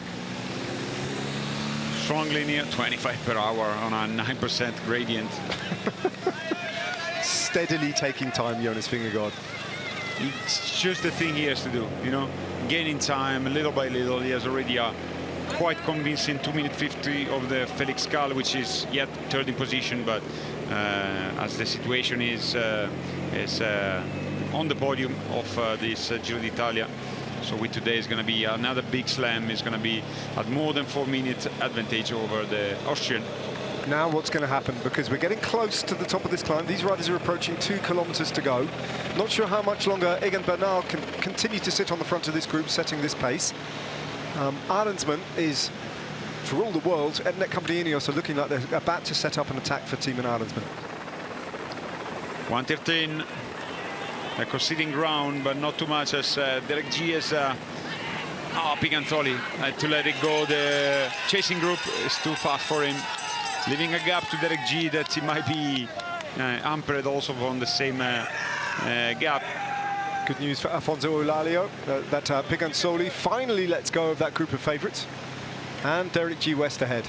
That's it for Bernal, and Arendsman goes. So Arendsman out of the saddle, looks round, and Felix Gall is in control of this first attack of Team Arendsman. Jai Hindley as well. Those three riders locked together. Derek G West battles on his own as Egan Bernal drops away, having set this up for Team Arendsman. With the results of gaining a little bit of ground on Vingegaard, thanks to the attack of Team Arendsman.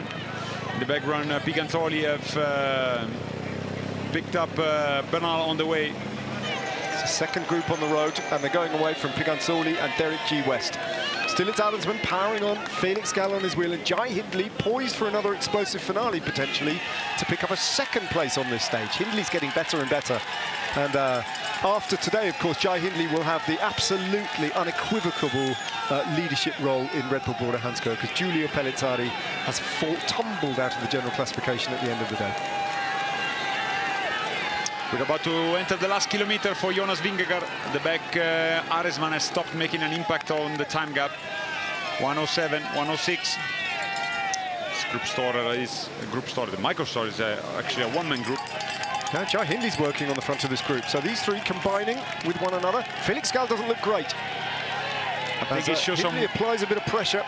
And, yeah. and Felix Gall's disadvantage here is that he hasn't got the explosiveness of either Team Arendsman and certainly not Jai Hindley.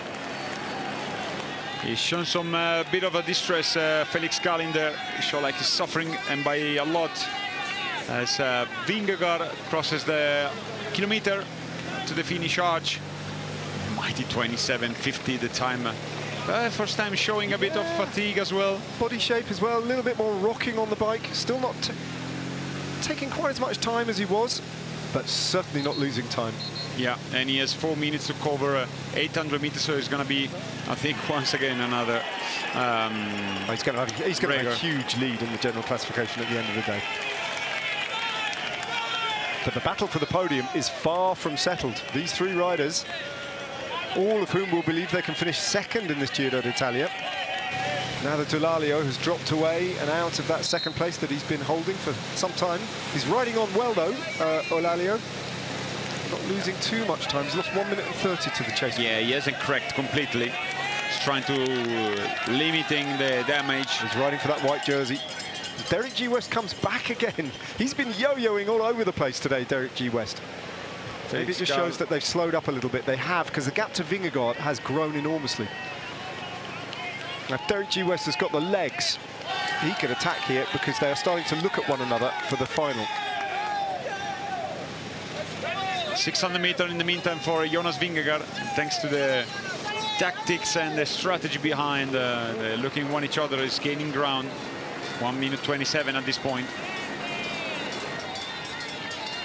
Comes Jonas, Team Galli. That's the surname of his manager. Danish flags being waved aloft in Switzerland here. 400 meters to go. Jonas Vingegaard doing what he does, doing what only he can do in this peloton of the 109th Giro d'Italia, and doing it to perfection. Again, ably supported by his cast of teammates. Another stellar ride from Tim Rex. Another very good performance from Victor Campenaerts. Sepp Kuss played his parts. And another great ride from Davide Piganzoli. But then it was down to this man, and champion that he is, Jonas Vingegaard delivers when it really matters. Already he is scoring his place in history, in Giro history, with a cascade of stage victories. Every time it goes uphill, Jonas Vingegaard does not spurn an opportunity or waste a chance of dominating the race. His team kept it close for him today. They rode down a decent breakaway full of the best climbers in the peloton who are off the general classification, and Vingegaard picked his moment to attack, coming off the wheel of Davide Piganzoli. A third win in Italy already in the bank. He's about to add a fourth. And this time, after taking the leadership of the Giro d'Italia in Pila before the rest day, Jonas Vingegaard comes to the top of Cari in Switzerland in pink. A dominant display, an authoritative display. Jonas Vingegaard is the best rider in this Giro d'Italia, and no one should doubt it. Brilliance from Vingegaard, and a huge step towards the top of the podium in Rome. Was unopposed, nobody had the legs to even follow Jonas Vingegaard on the attack, but let's wait and see, because in a bit of minute 20 we're gonna see who's gonna be able to slot himself in second and third position, having bonuses, because the gaps between Felix Gall and Arensman is not big in the GC, only 13 seconds. Quite right. It's getting pretty tactical behind, though. They're within the final few hundred meters. Hindley's on the front, Piganzoli though, because Felix Gall attacks, launches from the back. So Gall, the Austrian, attacking. That caught them all a little bit unawares, and Jai Hindley's got a real job to get onto the wheel of Felix Gall. Has he gone a little bit too early? Spinning that very, very high cadence, seated. Jai Hindley's gone after him. Bonus seconds available, of course. Thymen Adamsman, who would have hoped to put time into Felix Gall today, is on the back foot here and losing out. Hindley can't quite get onto the wheel of Felix Gall, and it looks as though Gall is going to close for second place with maybe a timed gap over Jai Hindley. Hindley battling on, dropping Adamsman. It's Gall from Hindley who picks up another third place. Adamsman then perhaps will be disappointed to end with fourth, and Derek G. West battles on for fifth place on the stage. The gap at the end was around 1 minute 10 for those riders. Piganzoli reaches also the finish. Let's have a look at this time. Another extraordinary ride from Davide Piganzoli, climbing Domestique. Let's not forget that, as Vingegaard He celebrates Vingegaard's victory, and we look to see what sort of gap he is going to take over the man he is hunting down now in the white jersey competition, Afonso Eulalia, who's still out there on the road and will be for some time. It would be also interesting to see where Eulalia will end up in the general classification. Bernal, best ride so far in recent year for him. And riding on as well. He hasn't just pulled the pin, he is moving up into the top 10 of the general classification. I would have thought at the end of the day, some big-name players have fallen away. Bit of a bruising day for Michael Storer, who's done most of that climb all on his own. His teammate as well, Mathis Rondel, was found out a little bit today when the pace got high. A fourth summit finish, Storer's not quite got the form that he had last year. It's going to be able to move up of Pellizzari, who was sitting just up ahead of him for a few seconds only. Well, that was one of the big stories of the day. And here is Afonso Eulalia coming to the line. Once again, a very good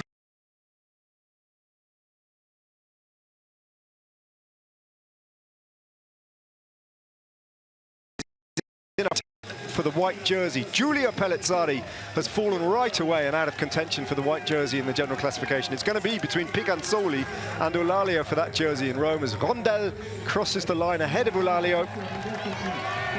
Wout Poels comes round the Portuguese rider, who's obviously done most of the riding, and concedes on the road to Piganzoli 1.5 minutes, which will mean his lead in the white jersey standings is down to just 1 minute, about 2 minutes in total. And Chris Harper crossing the line at 3 minutes. What a ride by him. He was breakaway. Yeah, yeah. Super good ride by Chris Harper. Might as well. If O'Connor is going to be far, moving into 11th place. So very good ride by the Australian rider. 30 minutes and 48 seconds for that climb, 11.7 kilometers. That's what Vingegaard needed. Ben O'Connor with Gregor Mühlberger. 3 minutes and 46 seconds after Jonas Vingegaard. So by my calculations, now I can actually look at the maths, 2 minutes and 17 seconds or thereabouts is what Eulalia will have over Piganzoli in the white jersey competition. Still tight, because not a job done yet for neither Piganzoli or Eulalia, but it's going to be indeed a good and interesting fight. Here a recap of today's stage results. Yep, Vingegaard from Gal, who got the better of Hindley and Arendsman. Derek G finishing alone in 5th place. Piganzoli, another top 10 for him. Egan Bernal, much better performance in 7th. Storer 8th. Mathis Rondel 9th. And Wout Poels just coming round Afonso Eulalia to deny him a top 10 place on the stage. 109 Jonas Vingegaard's advantage over Felix Gal. You can add another 4 seconds to that because he picked up another 10 seconds of a time bonus as well. Ahead of Gal, who picked up 6 seconds, and Hindley, who picked up another time bonus for finishing in 3rd.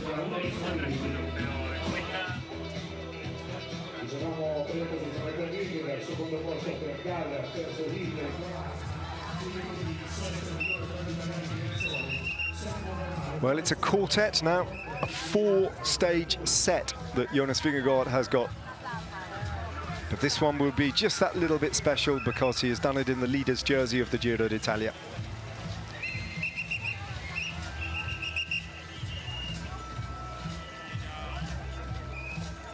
Was it his most emphatic? Arguably, yep.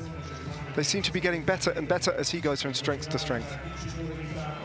He looked like he exerted himself just a little bit more on this climb than he did the other day in Pila, where he finished looking extremely fresh.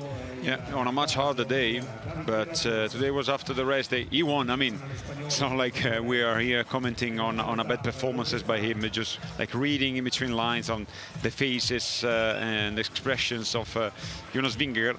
A bit in distress, a long effort he had to go from far, from 7 kilometers to go, but nonetheless he scored a 4th victory. He wanted to have a stage wearing the Maglia Rosa, he had it now in the very first occasion. But yeah, he was showing some grim on his face and it didn't quite have the impact. If you think that he went on the attack on 7 kilometers to go, he didn't quite drop dramatically the opponent.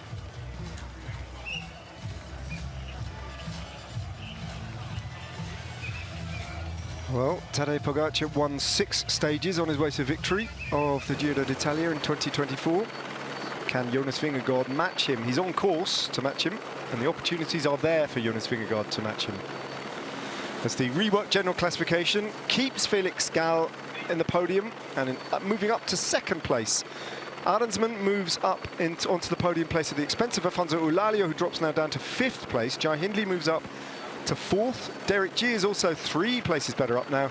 He's in 6th. Storer stays in 7th place. Pigansoli moves off the top 10 position to 8th, and Egan Bernal sneaks into the top 10 of the general classification as well in 9th.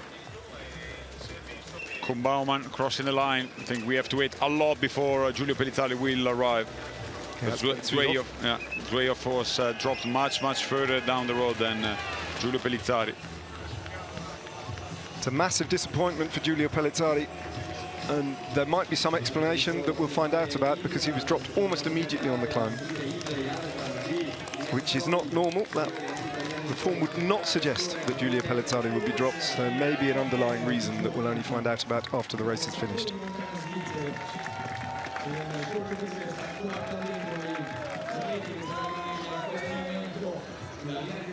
Twihoff crosses the line with Koen Bouwman, and we're going to wait a while before Pellizzari comes to the line.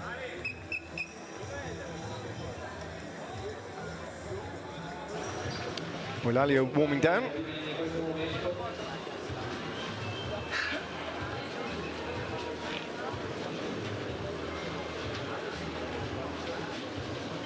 He's have to refocus his Giro d'Italia. Each passing day, the podium is probably now beyond him. He lost to Maglia Rosa. He's in a fight now with Davide Pigansoli for the white jersey. But even now, 5 stages from Rome, that is exceptional that Eulalia is genuinely in with a chance of the white jersey. Yeah, he has good defense. I mean, he gets dropped, but he doesn't crack. So every time he has a chance, he's showing some very good legs. And I mean, I think his realistic target is to hold on this jersey and possibly a top 10 finish in the general classification.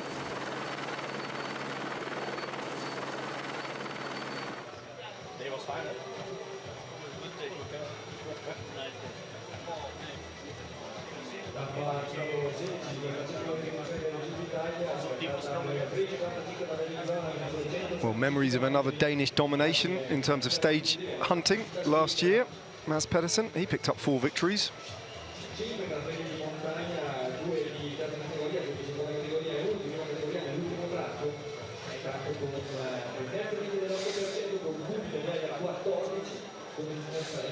I wouldn't be surprised if Vingegaard wants to do exactly what Tadej Pogacar did in 2024 and pick up 6.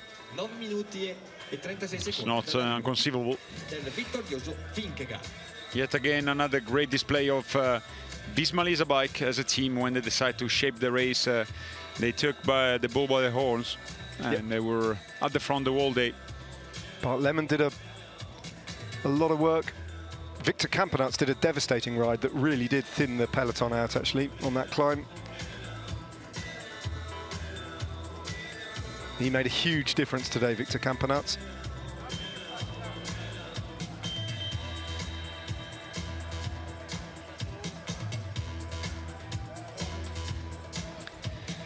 Sepp Kuss, well, he hasn't been on his very best form, but he played his part. It's a relatively short turn that he did, and then Pigansoli got on the front.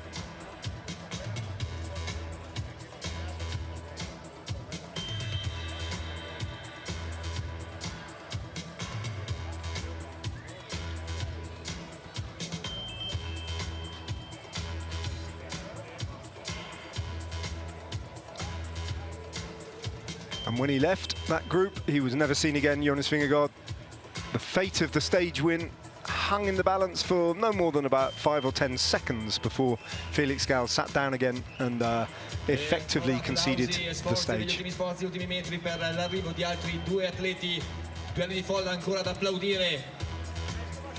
Questi eroi di giornata. Stai ascoltando RTL 102.5. Some replays here from the action of Tadej. the other guy. The other guy, Jonas, as Vincenzo. He was enjoying a little bit of not suffering on the bike himself. Ed ecco And definitely some fans from Jonas. Gli atleti chiusi. Danish fans will be seen, I think, in increasing numbers the closer we get to this victory that we're all anticipating. Il pubblico che continua comunque giustamente ad applaudire le fatiche di questi corridori. Vincenzo Nibali himself, part of a very select group of riders who have won all 3 Grand Tours, and this is of course what Jonas Vingegaard is very close to completing now. The list is extraordinary. Chris Froome is the most recent, Vincenzo Nibali before him, Alberto Contador, and then a long gap right back to some of the greatest there's ever been, Bernardino, Eddy Merckx, Gimondi, and before him, and the first rider to do it's Jacques Anquetil.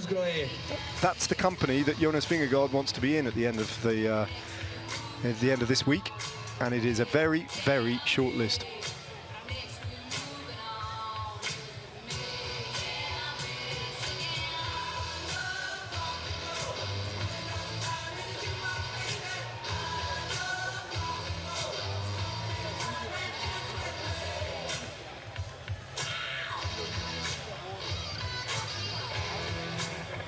Well, the routine and the ritual of a Vingegaard victory has become a bit of a hallmark of this Giro d'Italia. First opportunity after the second rest day, and he takes it. All right then, we've seen how he rides, let's hear how he talks. What does Jonas Vingegaard feel after taking a 4th victory, and this time in the Maglia Rosa itself? Jonas, only the stage win with the Maglia Rosa was missing. Why have you chosen today for that? Well, my teammates and myself was very motivated for it. We wanted to try to win in the pink jersey, and obviously it can also go wrong. So we chose the first option to do it, because if we would fail, then we would have another one as well. Is it because this climb was perfect for you with changes of rhythm?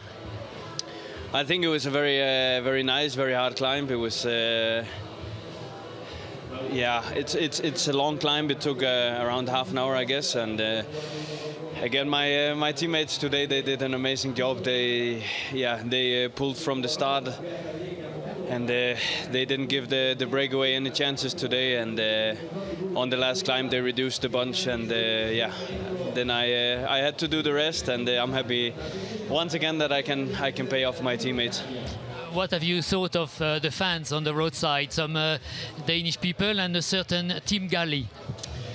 Yeah, so Team Galli is yeah, how do you say it? A near friend of us, and yeah, it was very nice to race here and have the support from them. For me, this is also a special place in Swiss. It's a place that I know very well, and it's nice to also race here and to finish it off. Is it somewhere in your mind to win 6 stages like Tadej Pogačar 2 years ago? No, I mean I take it day by day.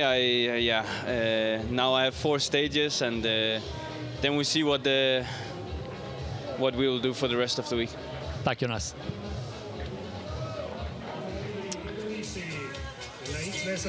Well, he seems to be in a mood to take every opportunity, and why waste one, which was pretty much the meaning of that interview. If you decide not to ride for a victory, you might live to regret it, and so no regrets from Jonas Vingegaard. Team rode all day to set that up for a victory, and he delivered another masterclass of climbing. He's in a complete category of his own here in terms of this peloton at the Giro d'Italia, as many people thought he would be, and he's lived up to the expectations, he's lived up to the hype, he's lived up to the promise, and he's discovered in Davide Pigonsoli an extraordinary young ally who is also doing a general classification ride and is firmly in the top 10 now and has a very good chance of taking the white jersey in Rome to stand alongside his team leader on the podium. For the first time in the Giro's history, 3 identical top 3s in one edition, all in the same order: Vingegaard, Gal, Hindley. I think Felix Gal can be really pleased, though, that he was able to punch clear and out-sprint effectively from a long way out Jai Hindley and particularly Thymen Arensman.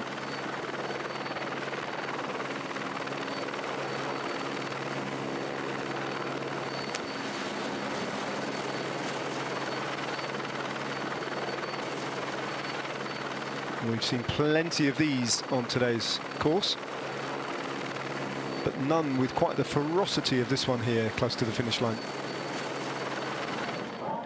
And only now does Giulio Pellizzari come to the line with Mick van Dijk as well, Enric Mas and Matteo Sobrero in this group as well. Yeah, definitely disappointing day for Giulio, as he has to give up in his open hunt of the general classification. 17 minutes down on Jonas Vingegaard. Cuts him free for a stage hunt. Yeah, if he has the legs, I mean, it's not like he got distance for being caught up in bad luck or whatsoever. So he needs to recover if you want to have stand a chance in the coming days of getting a chance of doing something good. But big disappointment, the co-leader. They found a very good Jai Hindley nonetheless, so it's not going to be all disappointment in the home of Red Bull Bora Hansgrohe. But for Giulio Pellizzari, the dream of having a podium or even a Maglia Rosa gone. Passed by the other superstar Giulio from Italy, Giulio Ciccone, who heads this field across the line in the company of Giulio Pellizzari, who's signing off in the general classification today. Nelson Oliveira also in this group, as well as Enric Mas. Gebrek Jabir, Leknesund, Jonathan Narvaez, Gruppetto formed very, very early today in this very short, very aggressive stage. Before we see the riders on the podium, let's remind ourselves of how today unfolded.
Sensational performance from Jonas Vingegaard, win number 4, closing in on history as he attempts to become just the 8th rider in the history of the sport to win all 3 Grand Tours.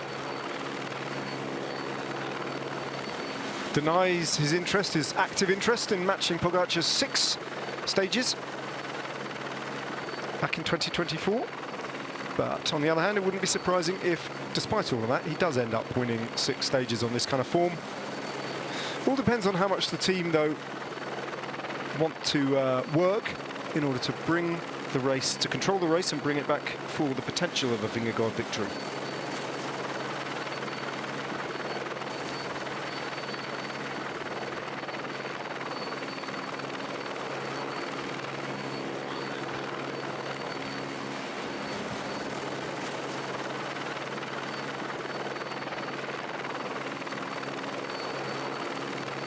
After today, of course, we say goodbye to Switzerland.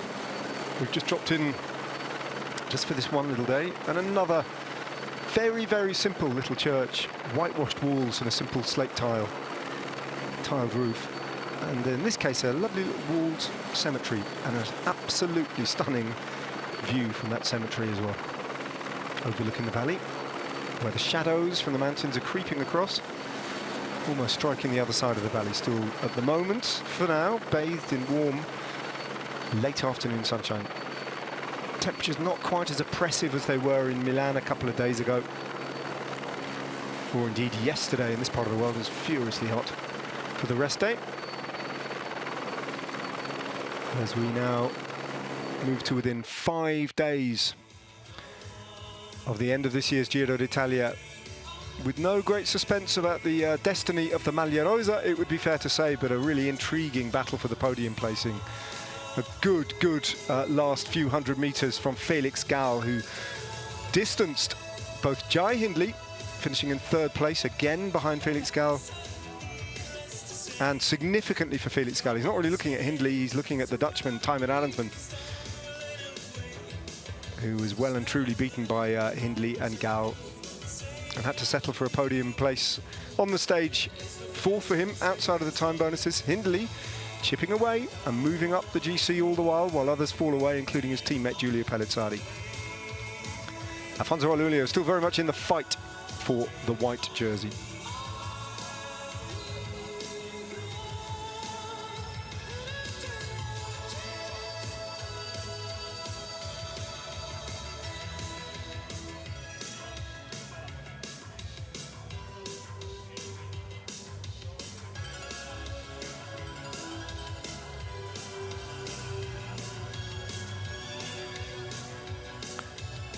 Well, when he first appeared as a major talent at the World Tour, riding in support of Primož Roglič at the Vuelta back in 2020, 2021, who would have guessed that 5 years later, it was 2021, wasn't it? 5 years later, he would be so close to winning the Giro d'Italia to add to his Vuelta and two-time Tour de France collection. Jonas Vingegaard, a rider who just burst onto the scene at Grand Tours and has held his level consistently well. And when he hasn't won the Tour de France on those 4 occasions, or 3 occasions when he finished in 2nd place to Tadej Pogacar, he has been on the 2nd step of the podium. Never lower than that at the Tour. Remarkable consistency, remarkable form, and that kind of durability and consistency on full display now as he wears the Maglia Rosa at the Giro d'Italia and takes a first stage in pink.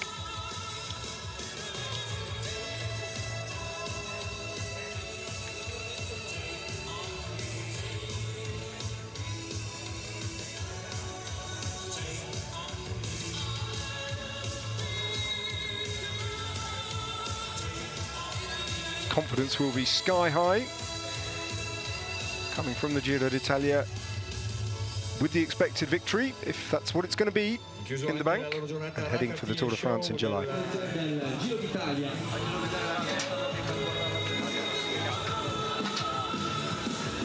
As he heads to the podium, once again, he's barely been off the podium, wearing the King of the Mountains jersey for so long as well. And now he's going to have 3 visits to the podium, and he's got an extended lead, of course, in the King of the Mountains competition as well, because he's just picked up another 50 points.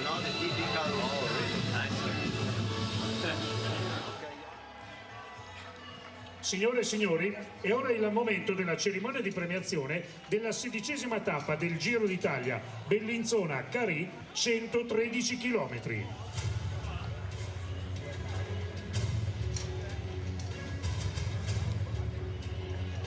È presente a tutte le cerimonie di premiazioni il vincitore di 2 Giri d'Italia, un Tour de France, una Vuelta in Spagna, 2 Lombardia, una Sanremo, Vincenzo Nibali! Nibali getting a big cheer as he's announced. Il vincitore di tappa sarà premiato da Fabio Cheppeli. And then the stage winner going to be announced. A 52nd victory in his career for Jonas Vingegaard. Already a winner this year of the Tour of Catalonia and the Tour of Paris-Nice. And a 4-time winner at the Giro d'Italia on his first attempt. Took his first victory at Blockhouse in Abruzzo. Then it was Romagna for Corno alle Scale. And then in Aosta, he took the Pila stage, and now he moves to Switzerland and triumphs again on the summit finish to Cari. The 29-year-old Dane in unstoppable form at the Giro d'Italia. And the distance at which he attacks on these long climbs as well seems to be getting longer and longer. This one was a 6.5-kilometer attack. And the biggest margin of victory that he has enjoyed on any of the summit finishes was today as well. So the gap between him and the rest is getting bigger, if anything.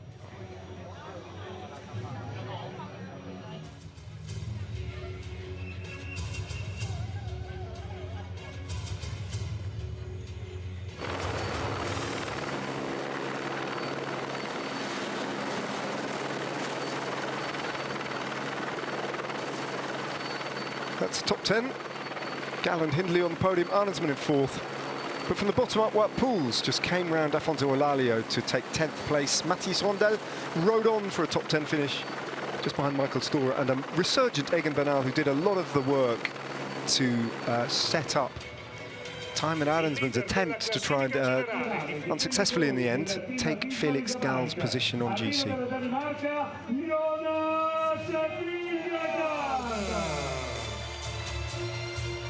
Jonas Vingegaard, though, in pink.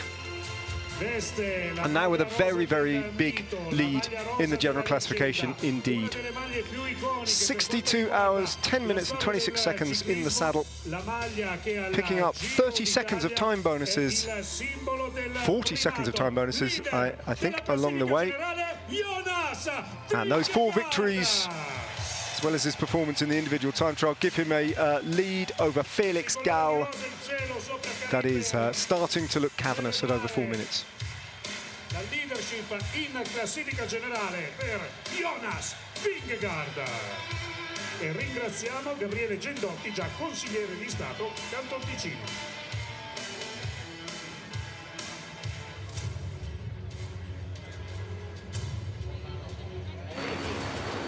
So we look at the GC standings, with a couple of big mountain days to come. He's already 4 minutes and 3 seconds up on Gal and 4:27 seconds up on Thymen Arensman, who moves into 3rd place. Jai Hindley's up to 4th now at 5 minutes. The podium still very much not settled, and an intriguing battle between Afonso Elalio and Davide Piganzoli.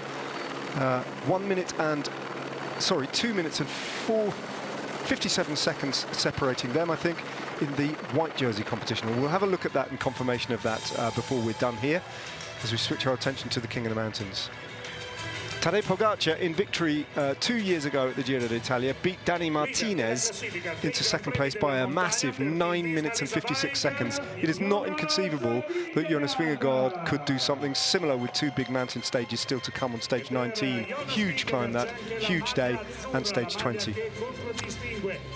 And as a result of these string of summit finish victories, all Category 1 climbs, every time he does it, he picks up 50 points, which means that he's going to be almost impossible to dislodge in the King of the Mountains competition, which is scant reward, really, for riders like Giulio Ciccone, who did so much work today to try and pick up as many points as he could in the King of the Mountains and close that gap to Vingegaard.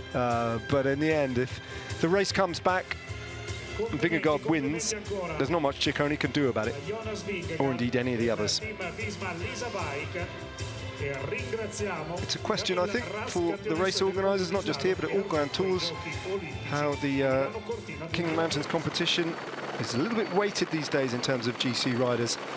He now leads by another big margin. Giulio Ciccone moves up to 2nd place at 129, but Jonas Vingegaard now has 211 points. Felix Gal's string of 2nd places mean that he is 3rd at 96. Ciccone at least will be wearing the blue jersey tomorrow.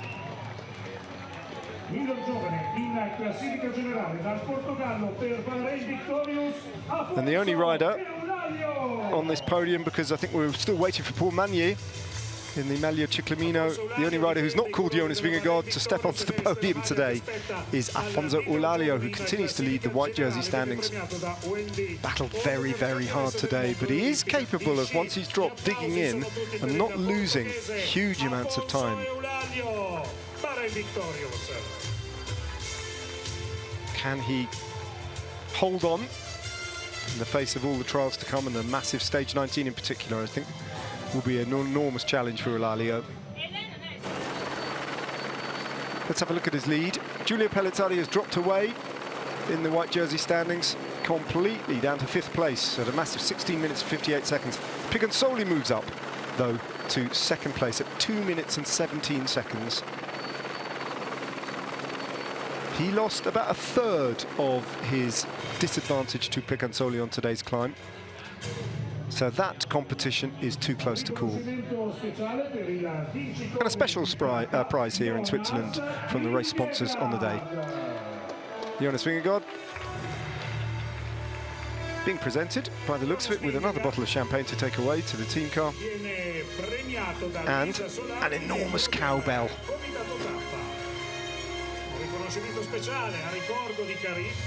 To take home to Denmark from Switzerland, from the town of Cari that has hosted today's summit finish. Gives it a little tangle. Congratulations Jonas, e ringraziamo Lisa Solari, membro del comitato da tappa.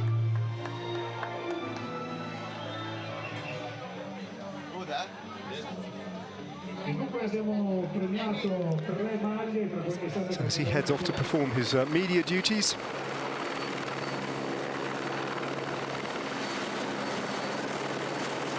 We can hear from, I would imagine, Alfonso Eulalio, the white jersey. How hard did he have to fight today?